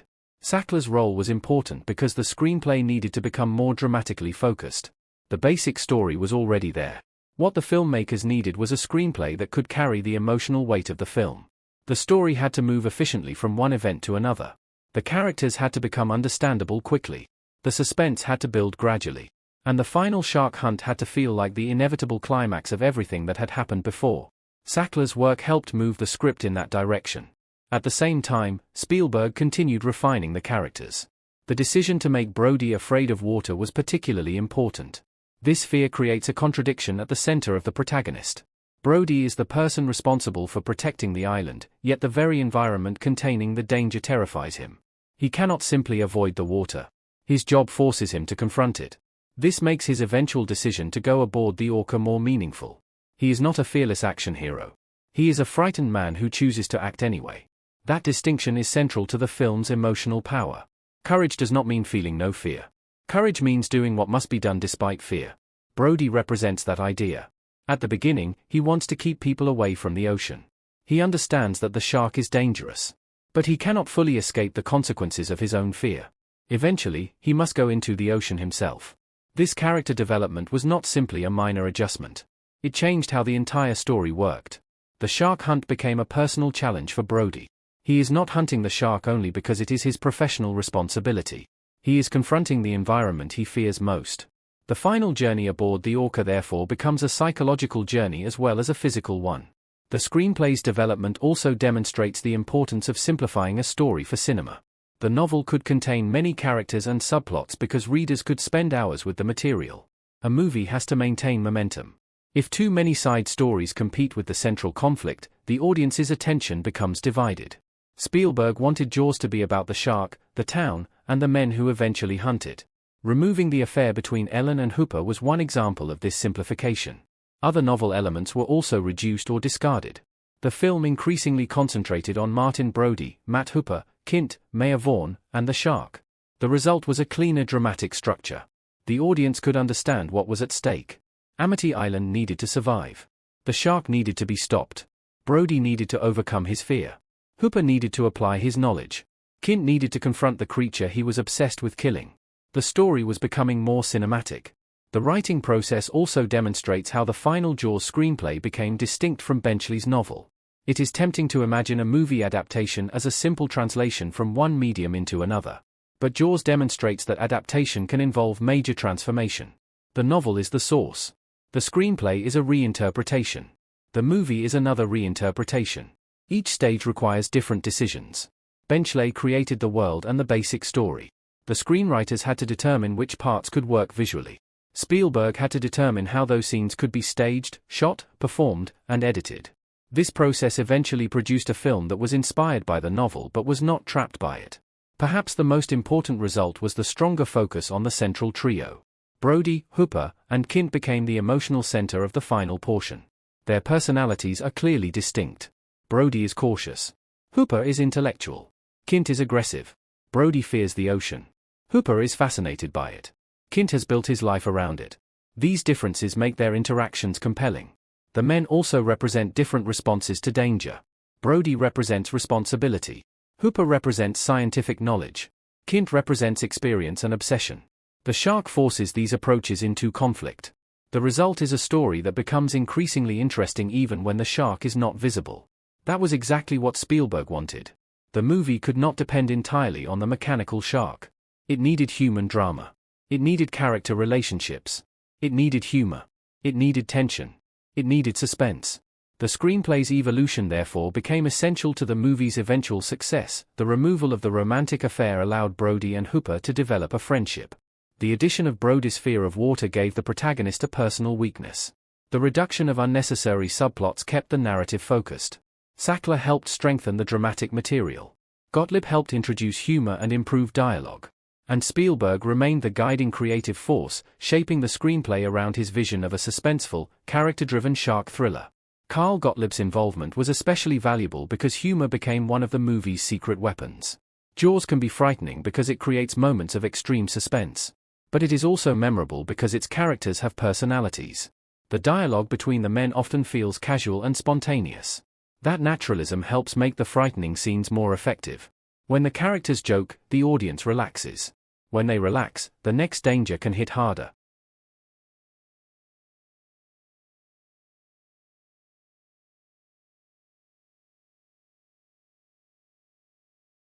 This rhythm is one of the reasons Jaws remains so engaging. It is not an uninterrupted sequence of screams. It moves between humor, tension, character drama, mystery, and horror. The screenplay's writers helped create that rhythm. The decision to alter Brody's character was equally important. A protagonist who is afraid of water is almost perfectly suited to a shark movie. The ocean is the source of danger. Brody is afraid of the ocean. Therefore, every step he takes toward the final confrontation represents progress. He cannot remain on land forever. Eventually, he must board the orca. He must look into the water. He must face the shark. And ultimately, he must defeat it. That makes the final confrontation emotionally satisfying. Brody's victory is not simply about killing the shark. It represents his victory over fear. The screenplay's development thus transformed Jaws from a straightforward monster story into something more complex. It became a story about responsibility, fear, friendship, obsession, and survival. The shark remains the central external threat, but the human characters provide the emotional story. This is why the screenplay changes were so important. Spielberg understood that a movie could not simply reproduce everything from the novel. The movie needed to become its own experience. The first two acts needed to build toward the final shark hunt. The characters needed to be sympathetic enough that audiences would care about them. The humor needed to prevent the movie from becoming relentlessly bleak. And Brody needed a personal fear that the story could force him to overcome. The writing team gradually created all of these elements. By the time the screenplay reached its final form, it had become much more focused than the original novel. The central conflict was simple and powerful. A great white shark is killing people around Amity Island. The town's leaders initially refuse to confront the threat because they fear economic consequences. Brody recognizes the danger. Hooper provides scientific evidence. Quint offers the practical skills needed to hunt the animal. Eventually, the three men go to sea together. The movie's final act becomes the payoff for everything that has been established before it. The shark hunt is no longer simply an action sequence. It is the culmination of the character's development. Brody is confronting the ocean. Hooper is testing his scientific knowledge against a living predator.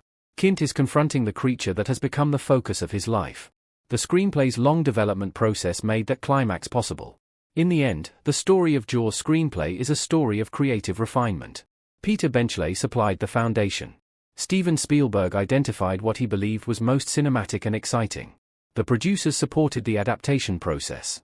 Howard Sackler helped reshape the dramatic material. Carl Gottlieb helped make the dialogue and character interactions more natural and humorous. And together they transformed the novel into a screenplay that was much more tightly focused on suspense and character. The changes were sometimes substantial. The adulterous relationship between Ellen and Hooper disappeared. Brody became afraid of water. The story became more focused on the three men aboard the orca.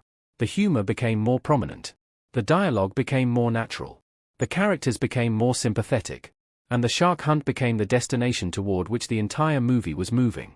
This process demonstrates why a successful film adaptation does not necessarily have to reproduce a book exactly. Sometimes remaining faithful to the spirit of a story requires changing its details. Spielberg was faithful to the core idea of Jaws: a community is threatened by a giant shark, and a group of very different men must confront it. But he changed the surrounding material to make the story work better as a movie. The result was a screenplay that could create suspense while also giving audiences characters they wanted to follow.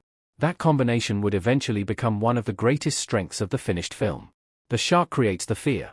The ocean creates the uncertainty. But Brody, Hooper, and Quint create the human story. Their personalities, arguments, jokes, fears, and ambitions give the film its emotional identity. And that is why the screenplay development of Jaws is so important to understanding the finished movie. The final film was not simply Peter Benchley's novel brought to life. It was the result of several creative minds asking the same basic question. What does this story need to become a great movie? The answer was not to include everything. The answer was to identify what mattered most. The shark. The ocean. The town. The fear. The characters. The hunt. And the journey toward the final confrontation. By stripping away distractions and strengthening the relationships between the central characters, Spielberg and his collaborators created a story that could move from a quiet beach town to an increasingly intense battle at sea. The result was a screenplay that gave Jaws its distinctive balance of suspense, humor, character drama, and adventure.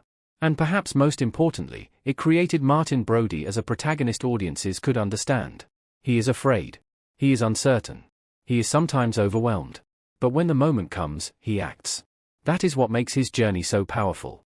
The screenplay begins with a man who wants to keep the ocean at a safe distance. It ends with that same man confronting a giant shark in the middle of the ocean. Everything in between is part of that transformation.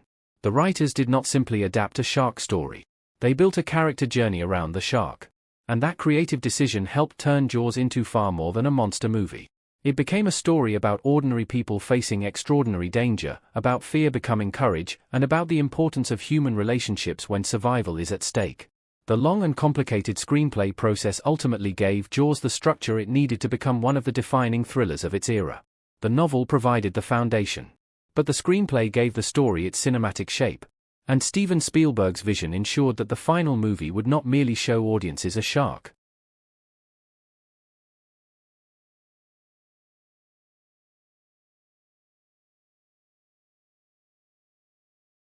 One of the most important decisions Steven Spielberg made while developing Jaws, 1975, was how to cast the people who would bring the story to life.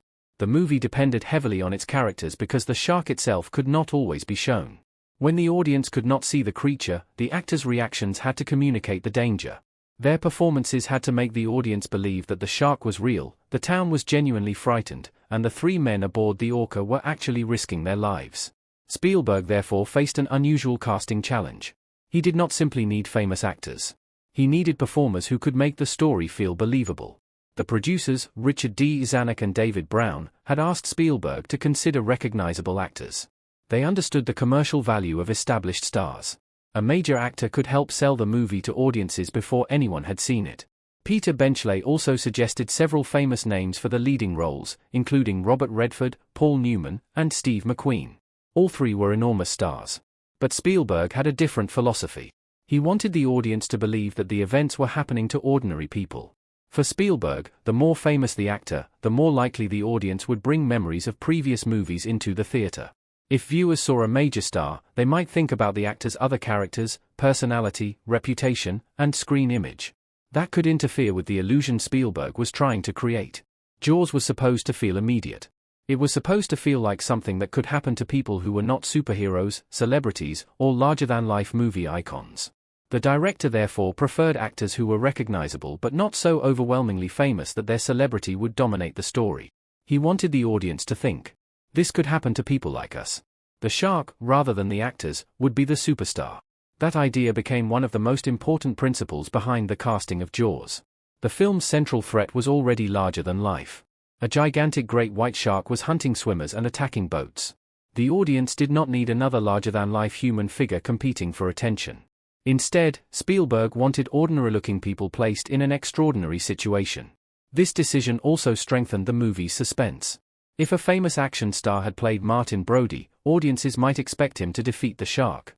If an iconic tough guy actor had played Brody, viewers might assume that the character could handle himself.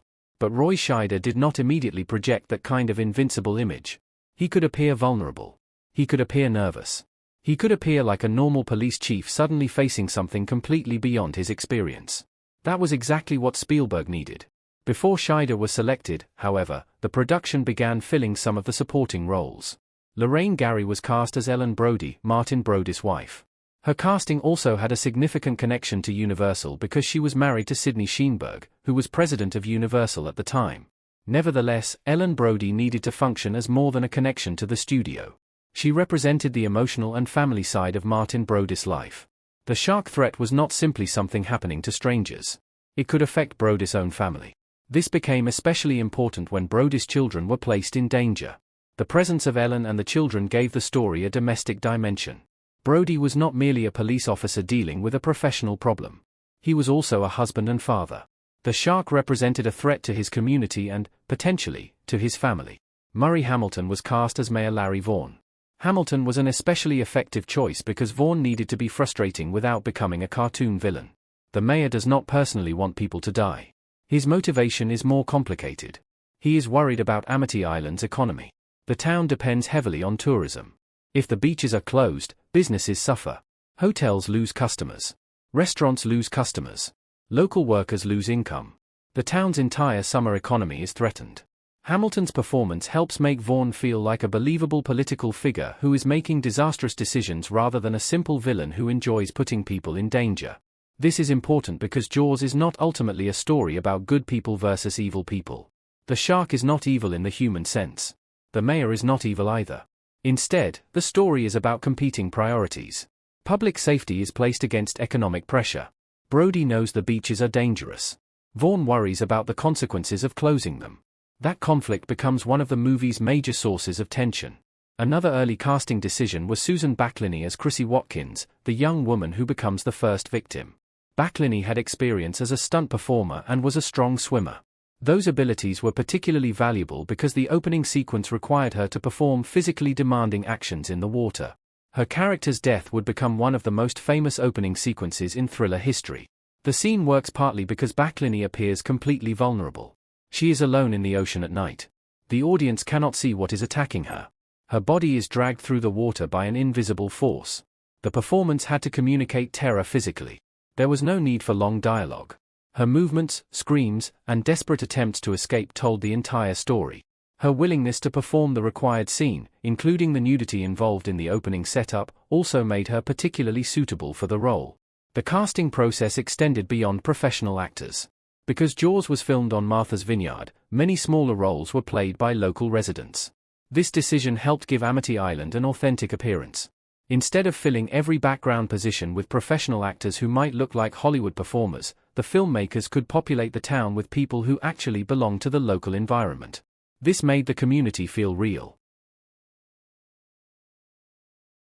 The people in the town looked like fishermen, shopkeepers, residents, parents, police officers, tourists, and local workers.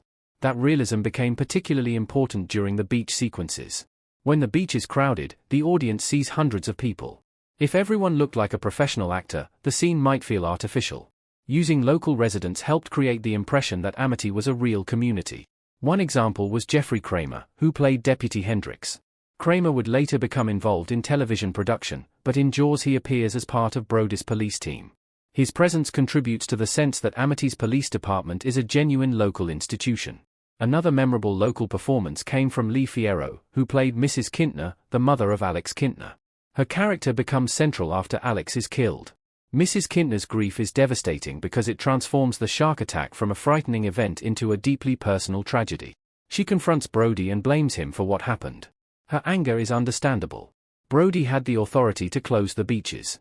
He had already recognized the danger. The town had ignored it. Now a child was dead. Fierro's performance gives the consequences emotional weight. The audience is forced to understand what the shark attacks mean to an ordinary family. This is one reason the casting of supporting characters was so important. Jaws does not work only because of the main actors. The small performances create the sense that an entire community is being affected. The film's most important casting problem, however, involved Martin Brody. The role was offered to Robert Duvall. Duvall was already a respected actor, but his interest was focused on Quint rather than Brody. The filmmakers ultimately considered him too young for Quint at that stage. The role of Brody therefore remained open. Charlton Heston also wanted the role. Heston was a major star whose screen image was associated with heroic and powerful characters. But Spielberg felt that Heston's enormous screen presence would be wrong for the part. The director did not want the police chief of a modest beach community to appear like a legendary heroic figure. Heston's image could overwhelm the character.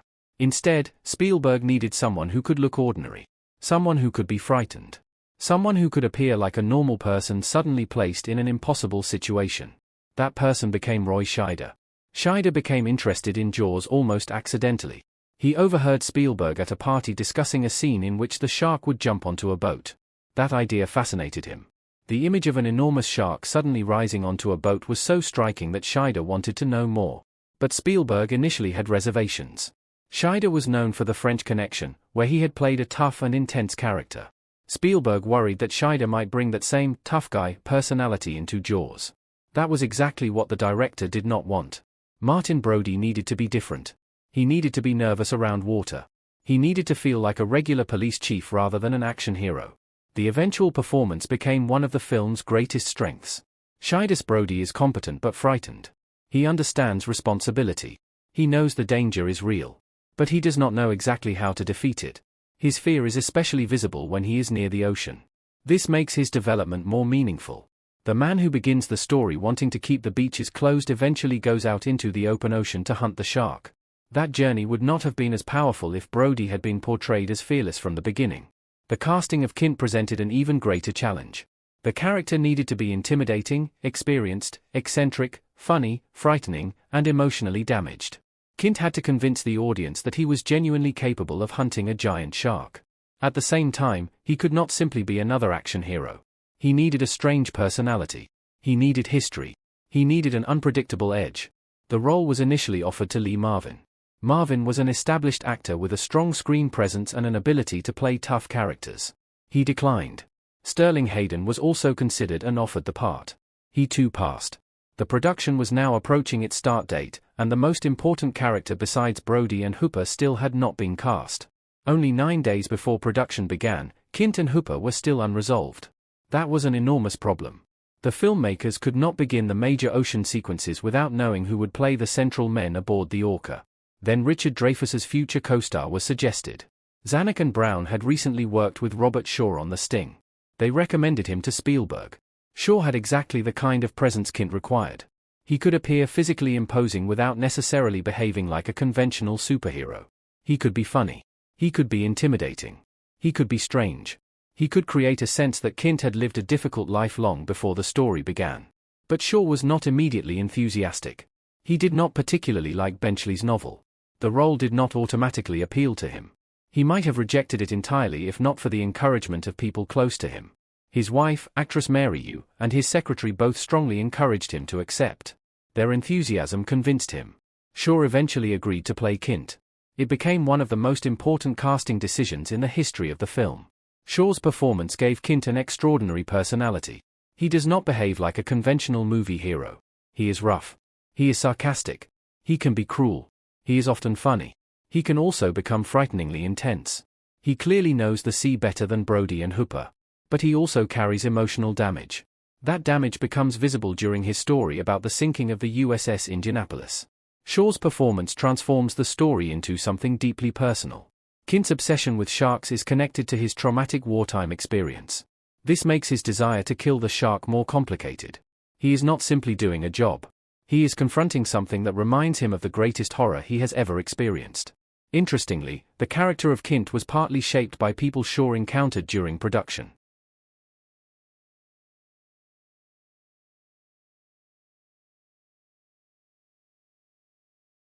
Kingsbury played Ben Gardner, the fisherman whose boat is discovered during the investigation. Spielberg saw Kingsbury as a real-world version of Quint. The actor's natural personality and unusual way of speaking influenced the character. Some of Kingsbury's off-screen expressions and mannerisms eventually became part of the movie's dialogue. This helped make Quint feel less like a character created entirely by a screenwriter. He seemed like someone who actually existed. His language was unusual. His behavior could be unpredictable. He had a rough, local quality that made him feel connected to the world of Amity Island. Another local figure who influenced Quint was Lynn Murphy, a vineyard mechanic and boat owner. Some of Quint's dialogue and mannerisms, especially during the third act at sea, were influenced by Murphy. This is a fascinating example of how real people can become part of a fictional character. Instead of building Quint entirely from theatrical performance, the filmmakers incorporated real-world personalities from the environment where the film was being made. The result was a character who feels unusually specific. Quint is not simply the tough shark hunter. He has a distinct way of speaking. He has unusual habits. He has a complicated relationship with the ocean. He is fascinated by the shark. He is deeply scarred by the past. And he possesses an almost self-destructive confidence. Robert Shaw took these elements and created one of the film's most memorable performances. The third member of the central trio was Matt Hooper. For Hooper, Spielberg initially wanted Jon Voight. The director was looking for an actor who could portray intelligence, confidence, and curiosity. Other actors were also considered, including Timothy Bottoms, Jan Michael Vincent, Joel Grey, and Jeff Bridges. Each actor could have produced a very different version of Hooper. But the role eventually went to Richard Dreyfuss. The recommendation came from Spielberg's friend George Lucas. Spielberg had worked with Dreyfuss previously in American Graffiti, and Lucas knew the actor's abilities. At first, Dreyfuss declined. But then something changed. Dreyfuss attended a pre-release screening of The Apprenticeship of Duddy Kravitz, a movie he had just completed. He was unhappy with his own performance. Instead of feeling confident about his future, he became worried that once the film was released, nobody would want to hire him. That fear led to an immediate decision. Dreyfuss contacted Spielberg and accepted the role in Jaws. The timing was extraordinary. An actor who was worried about his career had just accepted a part that would become one of his most recognizable performances. Spielberg then made an unusual request. He did not want Dreyfuss to read Benchley's novel. This was because the movie Spielberg was making was already significantly different from the book. The director did not want Dreyfuss to create his performance based on a version of Hooper that existed primarily in the novel. He wanted the actor to respond to the screenplay and the film's specific vision. This decision had an additional benefit. Because Dreyfuss had not read the novel, he approached Hooper without preconceived ideas about how the character should behave. The role could therefore be shaped around the actor himself. Hooper was rewritten to better suit Dreyfuss. This became another example of how casting and writing influenced each other. The filmmakers did not simply find an actor and ask him to fit an already finished character. They adjusted the character to take advantage of what the actor could offer. Dreyfuss brought energy, intelligence, humor, and nervous enthusiasm to Hooper. He did not play him as an emotionless scientist.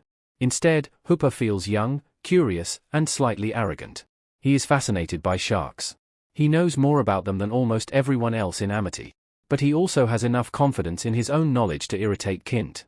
That creates a natural conflict. Quint believes practical experience is more important. Hooper believes scientific knowledge is essential. Brody stands between them. The three men therefore create a triangle of personalities. Brody is the ordinary man. Hooper is the scientist. Quint is the hunter. The casting makes this triangle believable. Scheider gives Brody vulnerability and responsibility. Dreyfuss gives Hooper intelligence, energy, and humor. Shaw gives Quint danger, experience, and unpredictability. Their differences become one of the movie's greatest strengths. The audience does not simply watch them hunt a shark. The audience watches them argue about how the shark should be hunted. They disagree. They tease each other. They compete. They gradually develop respect. And eventually, they become dependent upon one another.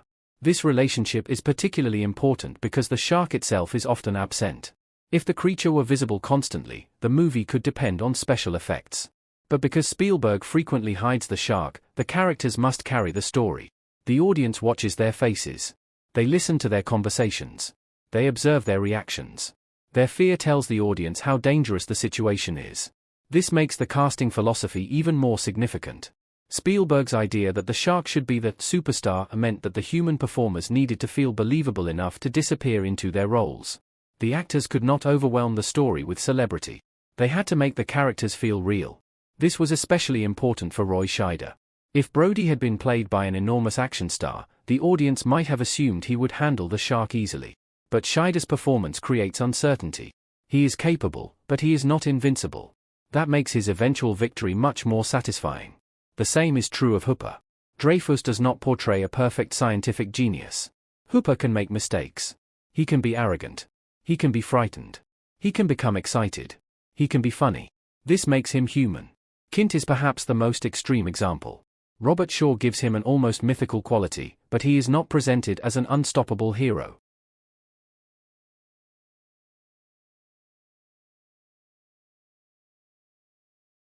His confidence becomes part of his weakness. He becomes so obsessed with the shark that he pushes himself and the others into increasingly dangerous situations. The casting therefore contributes directly to the movie's themes. The characters represent different ways of confronting danger. Brody is cautious. Hooper is analytical. Quint is obsessive. Their approaches collide. But all three are necessary. Brody has authority and common sense. Hooper has scientific knowledge. Quint has practical experience. Their combined strengths give them a chance against the shark.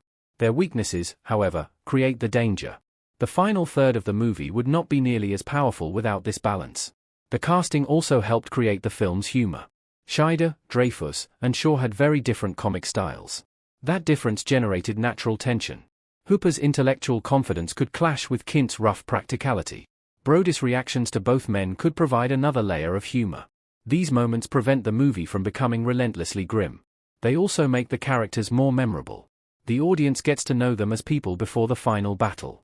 This is one of the reasons the death of Quint has such an impact. The audience has spent a significant amount of time with him. He is funny. He is strange. He is intimidating. He is fascinating. He is also deeply troubled. When he dies, the loss feels meaningful because the character has become more than a simple supporting role.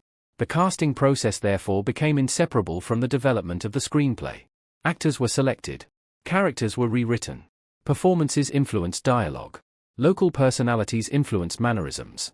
The final characters emerged from a combination of planned writing and real-world observation. This is particularly clear in the case of Quint. The character began on the page. Robert Shaw gave him a face and voice. Craig Kingsbury provided real-life inspiration. Lynn Murphy contributed additional mannerisms and dialogue. The screenplay adapted to Shaw. And Spielberg's direction brought all of those elements together. Hooper followed a similar path.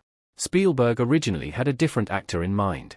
Richard Dreyfuss eventually accepted the role. The character was rewritten around him. Dreyfuss became Spielberg's alter ego within the story. This is significant because Hooper often represents curiosity, intelligence, and enthusiasm. He approaches the shark with fascination as well as fear. That combination mirrors the young filmmaker's own fascination with the technical and creative challenge of making Jaws. Brody, meanwhile, represents the ordinary person caught in extraordinary circumstances. Roy Scheider's performance makes him approachable. He is not perfect. He is not fearless. He is simply trying to protect people. That is why the audience can identify with him.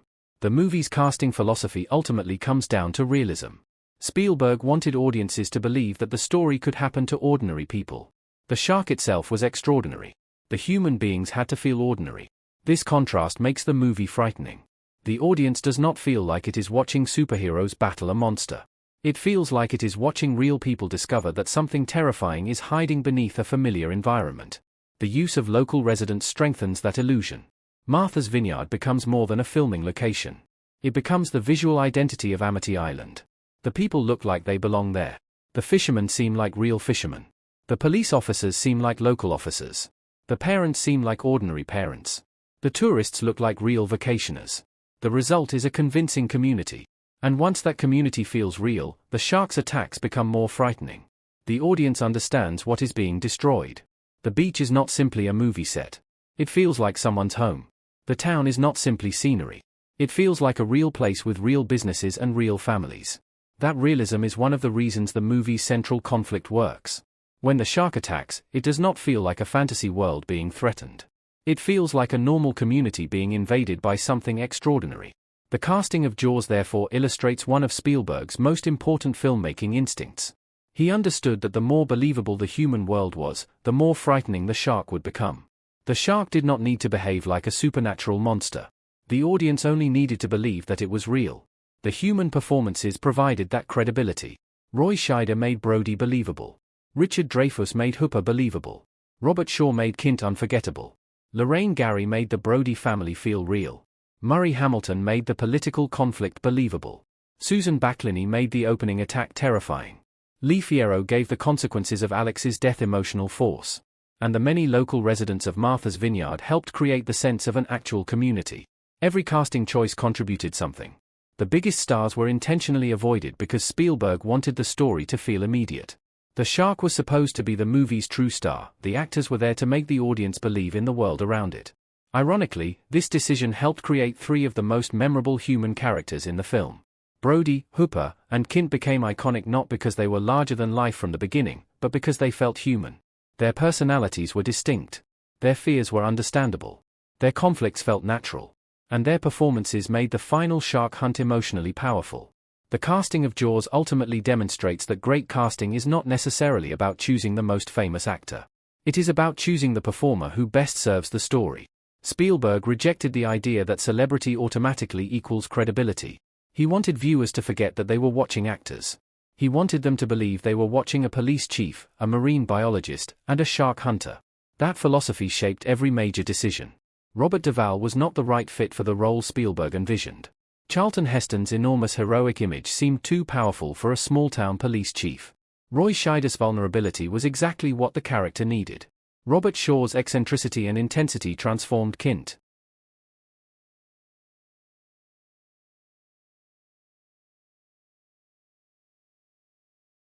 The result was an ensemble that perfectly matched Spielberg's vision. The shark was the superstar. But the humans made the audience care about the shark hunt. That distinction is essential. Without believable characters, Jaws might have been little more than a technical monster movie. With them, it became a suspense story about people. The shark creates the external danger. Brody's fear creates the internal conflict. Hooper's knowledge creates the intellectual dimension. Quint's obsession creates the psychological dimension. Together, these elements turn the movie into a much richer experience. The final casting choices were therefore not merely production decisions. They were fundamental to the identity of Jaws. Spielberg wanted ordinary-looking people placed in extraordinary circumstances. He wanted the audience to believe that the danger was happening to people like themselves. And he wanted the shark to dominate the screen whenever it finally appeared. By refusing to make the human characters larger than life, Spielberg actually made the shark more powerful. The audience sees ordinary people facing an extraordinary threat. That makes the threat feel even more frightening. And when Brody, Hooper, and Quint finally leave Amity Island aboard the Orca, the audience understands that these men are not superheroes. They are three very different people attempting to do something almost impossible. Their personalities, weaknesses, humor, arguments, and fears make the final journey compelling. The casting process had created exactly what Spielberg wanted. A believable human world. A believable community. And a believable group of men facing an almost unbelievable shark. That combination became one of the central reasons Jaws works so effectively. Spielberg's decision to make the shark the superstar was ultimately a decision to make the humans real. And because the humans felt real, audiences had something much more important than spectacle. The filming of Jaws, 1975, is one of the most remarkable production stories in Hollywood history. The movie is now remembered as one of the greatest thrillers ever made, but the production itself was extremely difficult. The filmmakers faced problems with weather, equipment, boats, actors, cameras, mechanical sharks, schedules, and money. The film became increasingly expensive and took much longer to shoot than originally planned. Richard Dreyfuss later summarized the situation with a memorable observation: they had started the film without a finished script, without a complete cast, and without a functioning shark. That statement captures just how uncertain the production was. Jaws was supposed to be a major studio picture with a relatively straightforward premise. A giant great white shark attacks swimmers at a popular beach resort, and three men eventually go to sea to hunt it. On paper, that sounds simple. In practice, it was extraordinarily complicated. The biggest challenge was the ocean itself. Steven Spielberg wanted the movie to look authentic. He did not want the water sequences to look like they had been filmed inside a studio tank. He wanted the audience to feel the openness of the Atlantic Ocean and understand that the characters were surrounded by an enormous environment that they could not control. That decision was visually important, but it created enormous production problems. Principal photography began on May 2, 1974, on Martha's Vineyard in Massachusetts. The island was selected after the filmmakers considered other coastal locations. The production needed a location that looked like a believable American vacation community. But there was another important requirement. The town had to be economically dependent on tourism. That mattered because the story revolves around the conflict between public safety and the financial interests of Amity Island. If the beaches are closed, the town suffers. Hotels lose visitors. Restaurants lose customers. Businesses lose money. Workers lose income. Filmmakers therefore wanted an environment where the arrival of a shark could realistically threaten the entire community's summer economy. Martha's Vineyard provided exactly that atmosphere. The fishing village of Menemsha became one of the principal filming locations. Its harbor, boats, cottages, and coastal landscape helped create the visual identity of Amity Island. The location did more than provide scenery. It made the movie feel like a real community. The filmmakers could show fishermen working, boats moving through the harbor, residents gathering around town, and tourists filling the beaches. This realism was extremely important because Spielberg wanted the audience to believe that the story could happen in an ordinary American vacation town. Martha's Vineyard also had a technical advantage. The ocean floor surrounding the area remained relatively shallow for a considerable distance from shore. This allowed the filmmakers to operate their mechanical sharks in water deep enough to look convincing while still being relatively close to land. That was essential because the mechanical sharks were enormous and difficult to operate. The filmmakers initially considered whether they could somehow train a real great white shark. They quickly realized that this was impossible. A great white shark is not an animal that can simply be trained like a dog or a performing marine mammal. The filmmakers therefore needed mechanical sharks. And this became one of the greatest challenges of the production. The production eventually built 3 full-sized pneumatic shark models. The crew nicknamed them Bruce, after Spielberg's lawyer. The sharks were not small props. They were huge mechanical constructions designed to reproduce the movements of a great white shark. They had to move through water. They had to open and close their mouths. They had to interact with boats. They had to appear dangerous.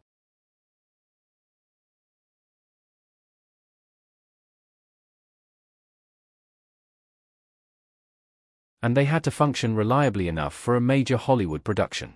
Unfortunately, they did not. The sharks became one of the most unreliable aspects of the entire production. The filmmakers created different shark models for different types of shots. One was a full-body model designed to be towed through the water. Another pair consisted of side-view sharks designed to move from one direction to another. The reason for having different models was practical. A mechanical shark designed for one type of shot might not work effectively for another. The filmmakers needed to control the shark's movements and appearance from different camera angles. This required a complicated system of pneumatic mechanisms and operators. As many as 14 people could be involved in controlling the various moving parts of the shark. That gives some idea of how complicated the production had become. The shark was supposed to be the central attraction. Instead, it frequently became the central problem. The models were constructed under the supervision of mechanical effects specialists. They were then transported from California to Martha's Vineyard. But even before filming fully began, the mechanical equipment created problems. One of the platforms used to move the sharks into the water eventually capsized while being lowered toward the ocean floor. A team of divers had to recover it. The production was dealing with massive machinery in an unpredictable environment. A studio set could be controlled. The ocean could not. This distinction became the defining problem of Jaws. The filmmakers could control the script.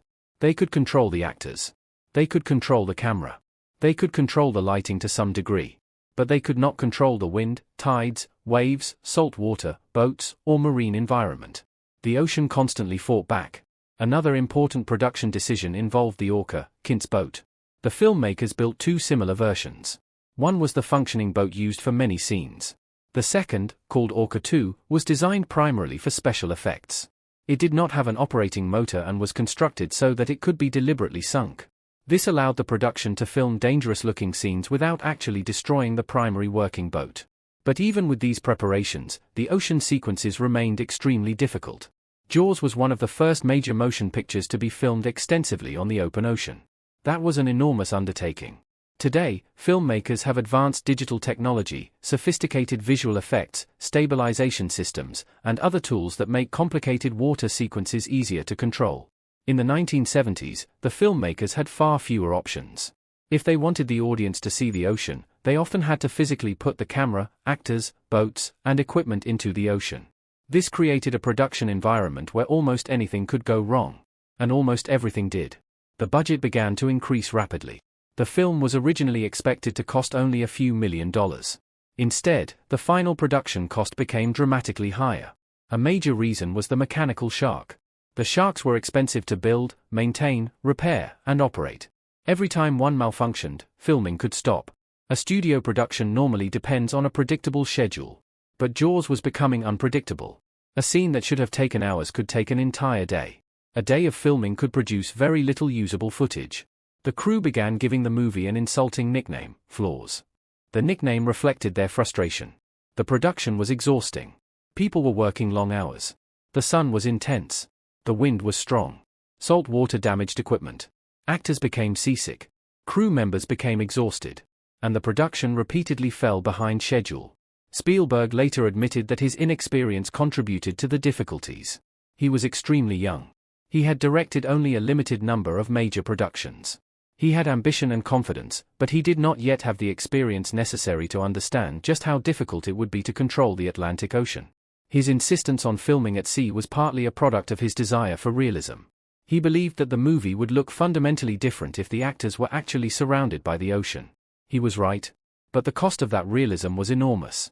Spielberg later recognized that he had underestimated nature. The filmmaker could command a studio. He could not command the ocean. The ocean had its own schedule. Waves arrived when they wanted. Wind changed unexpectedly. Boats moved. Clouds changed the lighting. Water entered equipment. And mechanical systems designed for controlled environments were suddenly being exposed to salt water. The production therefore encountered a constant battle between filmmaking and nature. Cinematographer Bill Butler had to develop specialized equipment to handle the situation. Spielberg wanted the underwater and surface sequences to resemble what an actual swimmer might see. This meant that the camera needed to be positioned close to the water. The production needed systems that could stabilize cameras despite the movement of the ocean. Special housings and underwater equipment were developed to protect cameras from water. These innovations were necessary because Spielberg wanted the audience to experience the shark's world from a human perspective. Instead of watching everything from a distant camera angle, the audience would sometimes feel as though it was actually in the water. That perspective became one of the movie's greatest strengths.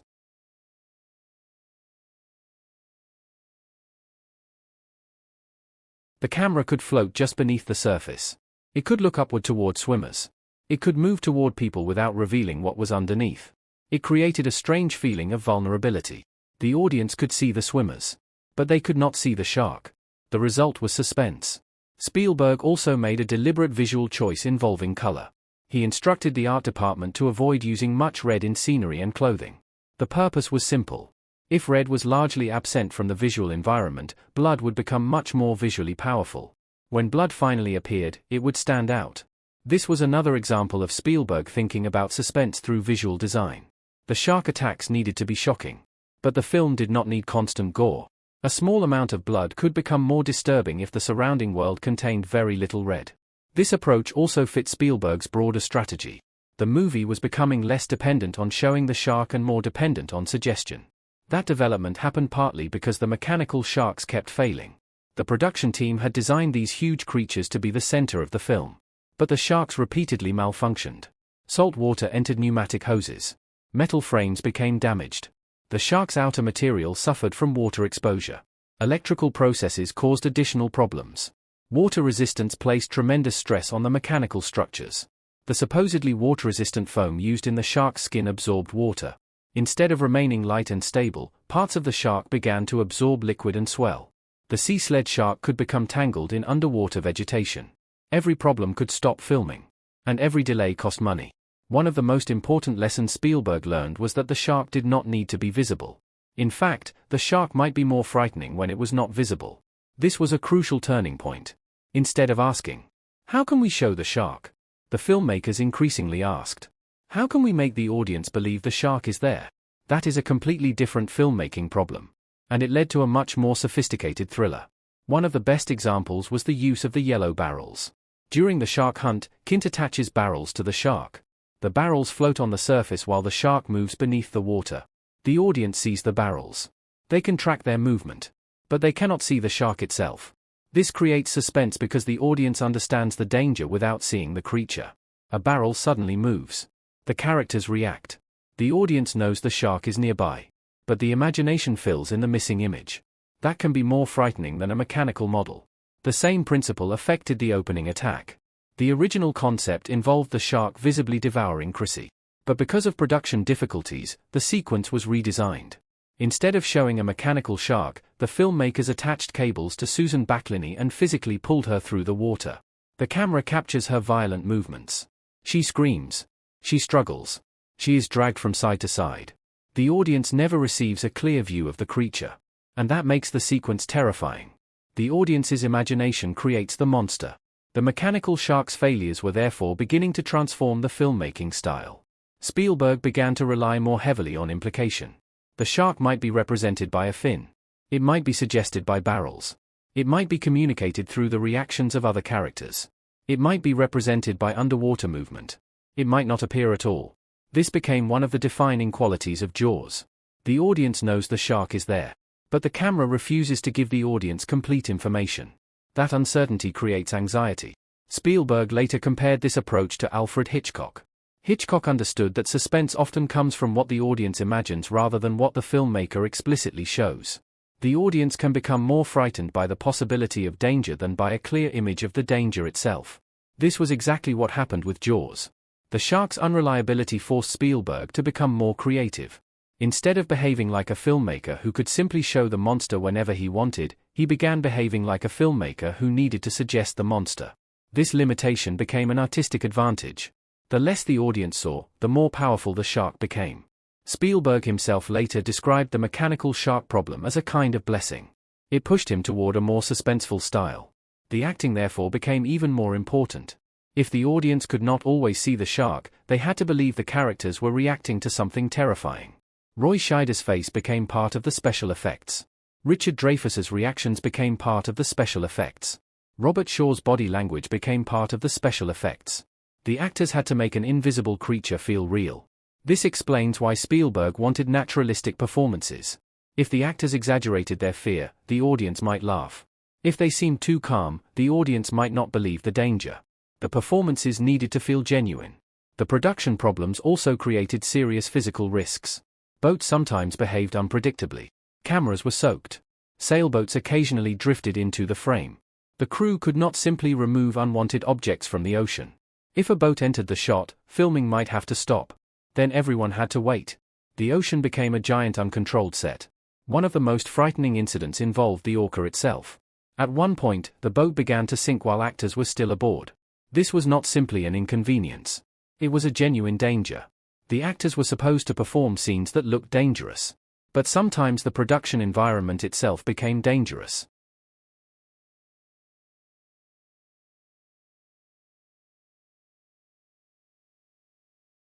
Crew members also experienced accidents. Carl Gottlieb was nearly struck by boat propellers. Richard Dreyfuss was nearly trapped in the steel shark cage. These incidents demonstrate how difficult the production had become. The actors were not working in a comfortable studio environment. They were working around boats, machinery, cables, cages, waves, and enormous mechanical shark equipment. The environment was physically demanding. The cast and crew frequently became seasick. This was particularly difficult because filming could continue for hours while people were surrounded by constant movement. The human body does not easily adapt to a constantly moving boat. Even experienced sailors can suffer from seasickness. For actors who needed to deliver complicated dialogue while standing on a boat, it was even harder. Robert Shaw had his own problems. He sometimes escaped to Canada because of tax concerns. He also had difficulties with alcohol. The relationship between Shaw and Dreyfuss could become tense. Dreyfuss was receiving strong attention for his performance in The Apprenticeship of Duddy Kravitz. Shaw reportedly resented some of the attention Dreyfuss was receiving. This created additional tension between the actors. Ironically, that tension may have helped some of the conflict between Quint and Hooper feel authentic. The two characters are supposed to irritate one another. Quint sees Hooper as a privileged intellectual. Hooper sees Quint as a stubborn, old-fashioned hunter. Their arguments are not merely written conflicts. The actors brought real personalities and tensions into the performances. That helped make their relationship feel alive. The production also created problems for editor Werner Fields. Normally, an editor begins receiving large amounts of footage during principal photography. The editor can begin constructing scenes and identifying problems. But Jaws frequently did not produce enough usable material. Spielberg described a good day as perhaps 5 scenes.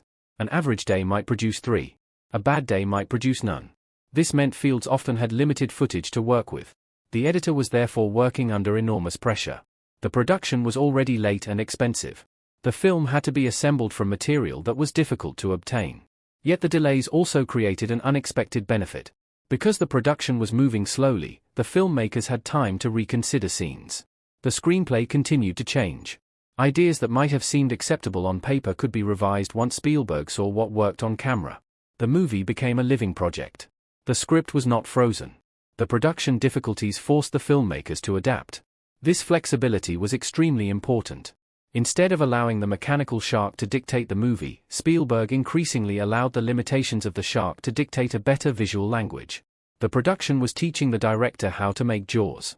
Perhaps the most famous example of this philosophy was the decision to use the shark's dorsal fin. A dorsal fin moving through the water is immediately recognizable.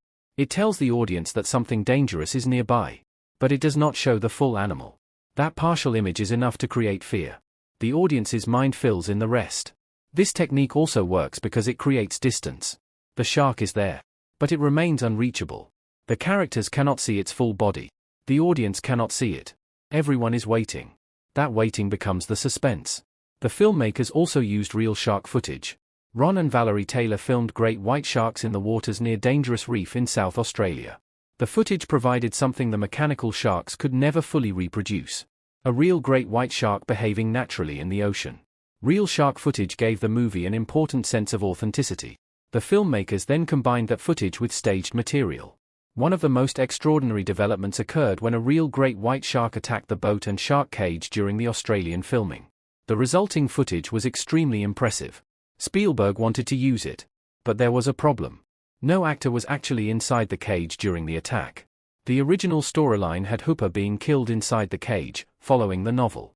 If the footage were used exactly as it had been filmed, the filmmakers would need to reconsider what happened to Hooper. This led to a major change. Instead of Hooper dying inside the cage, he could escape before the shark destroys it. That allowed the spectacular real shark footage to remain in the film while preserving Dreyfuss's character. This was a perfect example of production circumstances changing the story. The filmmakers did not simply force the footage to fit the existing screenplay. They changed the screenplay to take advantage of the footage. That decision had major consequences. Hooper survives. This changes the dynamic of the final sequence. Brody and Hooper can both survive the final confrontation. Quint's death therefore becomes even more significant. The three-man group is reduced. The audience has spent the entire third act watching the men fight the shark together. Then the group is broken apart. Quint dies. Brody and Hooper survive. This gives the ending emotional weight. The Australian shark footage therefore did more than provide spectacular imagery. It influenced the narrative. It changed Hooper's fate. It also helped preserve the balance of the central trio. The real shark footage demonstrated another important principle of the film. Jaws worked best when the audience was not constantly shown a mechanical shark. Real footage could provide authenticity. Mechanical props could provide controlled interaction. Actors could provide emotional realism. And editing could combine all three. The final shark therefore became a cinematic creation assembled from many different elements.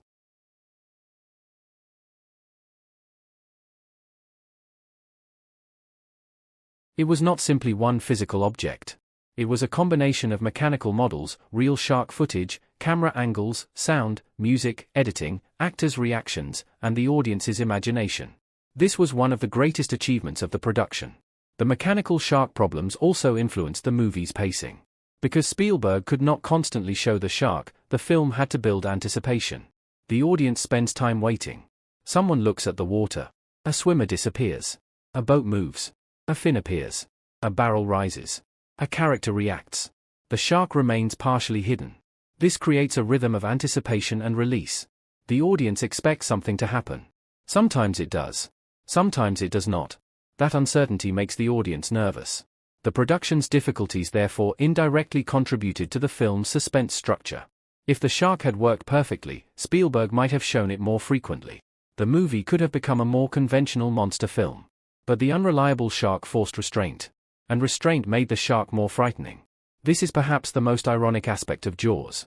The biggest technical failure became one of the movie's greatest artistic strengths. The mechanical shark was supposed to make the movie scary. Its failure forced Spielberg to find another way. He found it through suggestion. The audience's imagination became the special effect. This is why Jaws remains frightening decades later. A mechanical creature from the 1970s could eventually look dated. But fear of the unseen does not become outdated. The ocean remains dark. The water remains deep. Something could still be beneath the surface.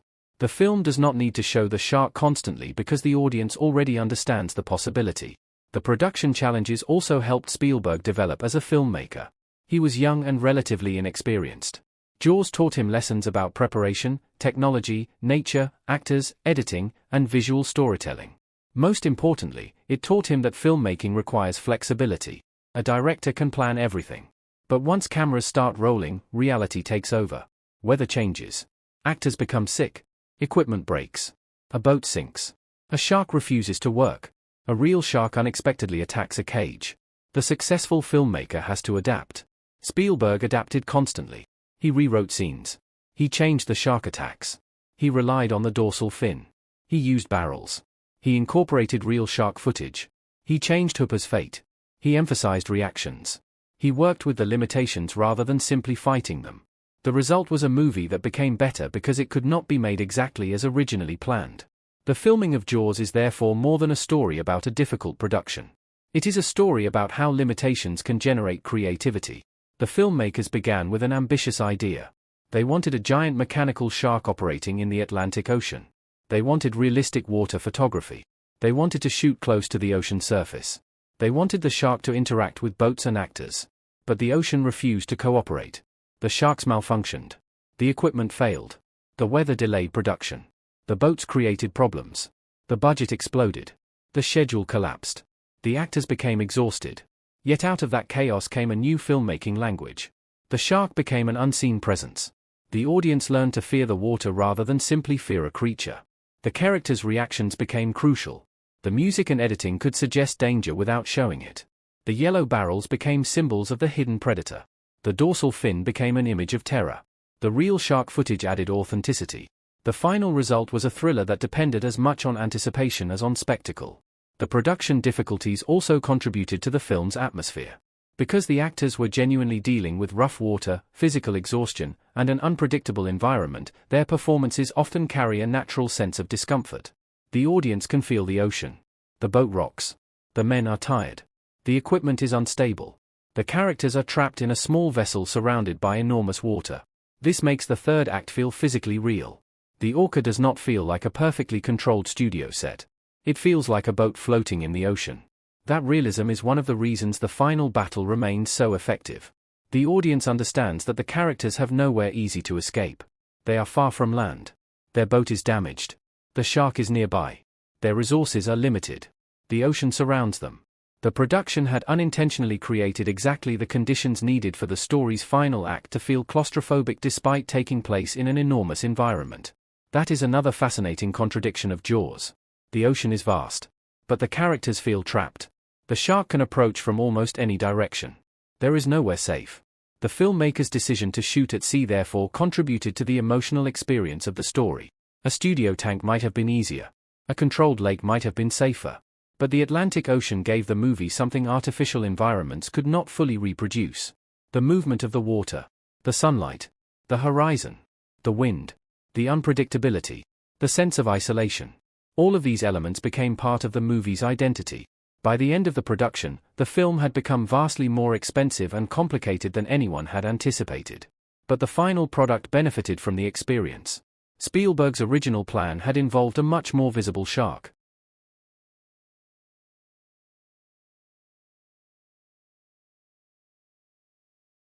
The production's reality forced him to rethink that approach.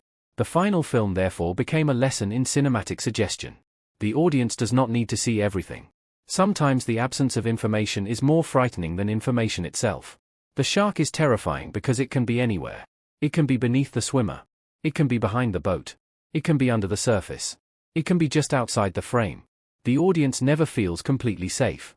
That psychological effect is more powerful than simply showing a monster. This is why Spielberg later described the experience as moving away from a straightforward monster movie toward a Hitchcock-like thriller. The production began with the goal of showing a shark. It ended by teaching audiences to fear what they could not see. That transformation is perhaps the greatest achievement of the entire filming process. Jaws became a classic not because everything went according to plan. Almost nothing went according to plan. The production went over budget. The schedule collapsed. The mechanical sharks repeatedly failed. The ocean created constant delays. Actors became sick. Boats malfunctioned. Equipment was damaged.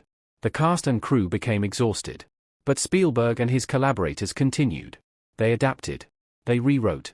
They changed their methods. They found solutions. And eventually, the production problems themselves became part of the movie's creative DNA. The film's greatest visual idea came from one of its biggest technical failures. The shark would not cooperate. So Spielberg stopped showing it. That decision transformed the movie. The audience's imagination became more powerful than any mechanical prop. The shark became a presence rather than merely an object. And the ocean became frightening because it concealed that presence. The story of Jaws filming therefore demonstrates a fundamental truth about filmmaking. Sometimes the thing that goes wrong is exactly what forces a filmmaker to discover what works. Spielberg wanted to create a spectacular shark movie.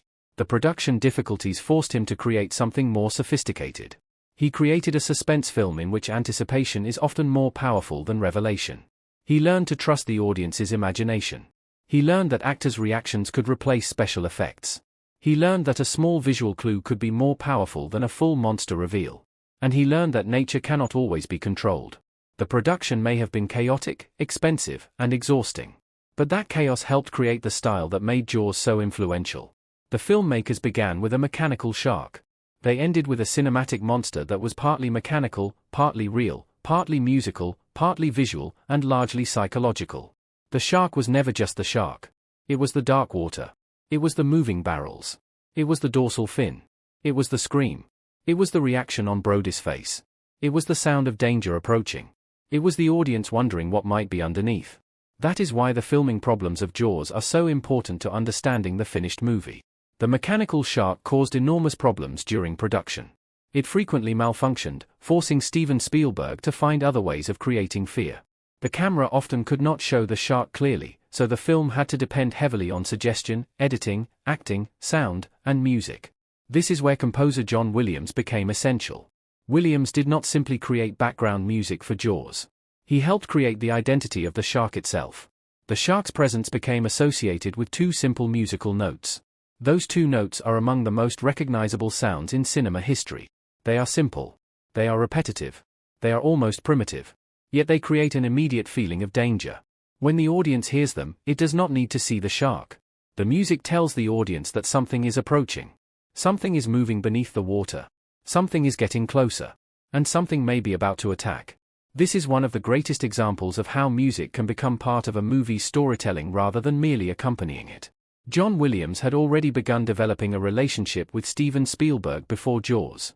He had composed the music for Spielberg's first theatrical feature, The Sugarland Express.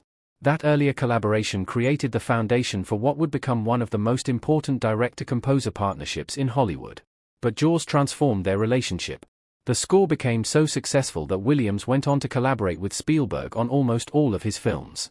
For Jaws, Williams earned an Academy Award for his score. The music eventually became recognized as one of the greatest film scores ever written. But what makes the Jaws score extraordinary is that its most famous idea is incredibly simple. The primary shark theme consists of an alternating two-note pattern. Different descriptions identify the notes in slightly different ways, but the exact pitch relationship is less important than the musical effect. The two notes repeatedly move against each other. The pattern does not feel like a melody in the traditional sense. It feels like a pulse, a movement, a warning, a mechanical process that refuses to stop.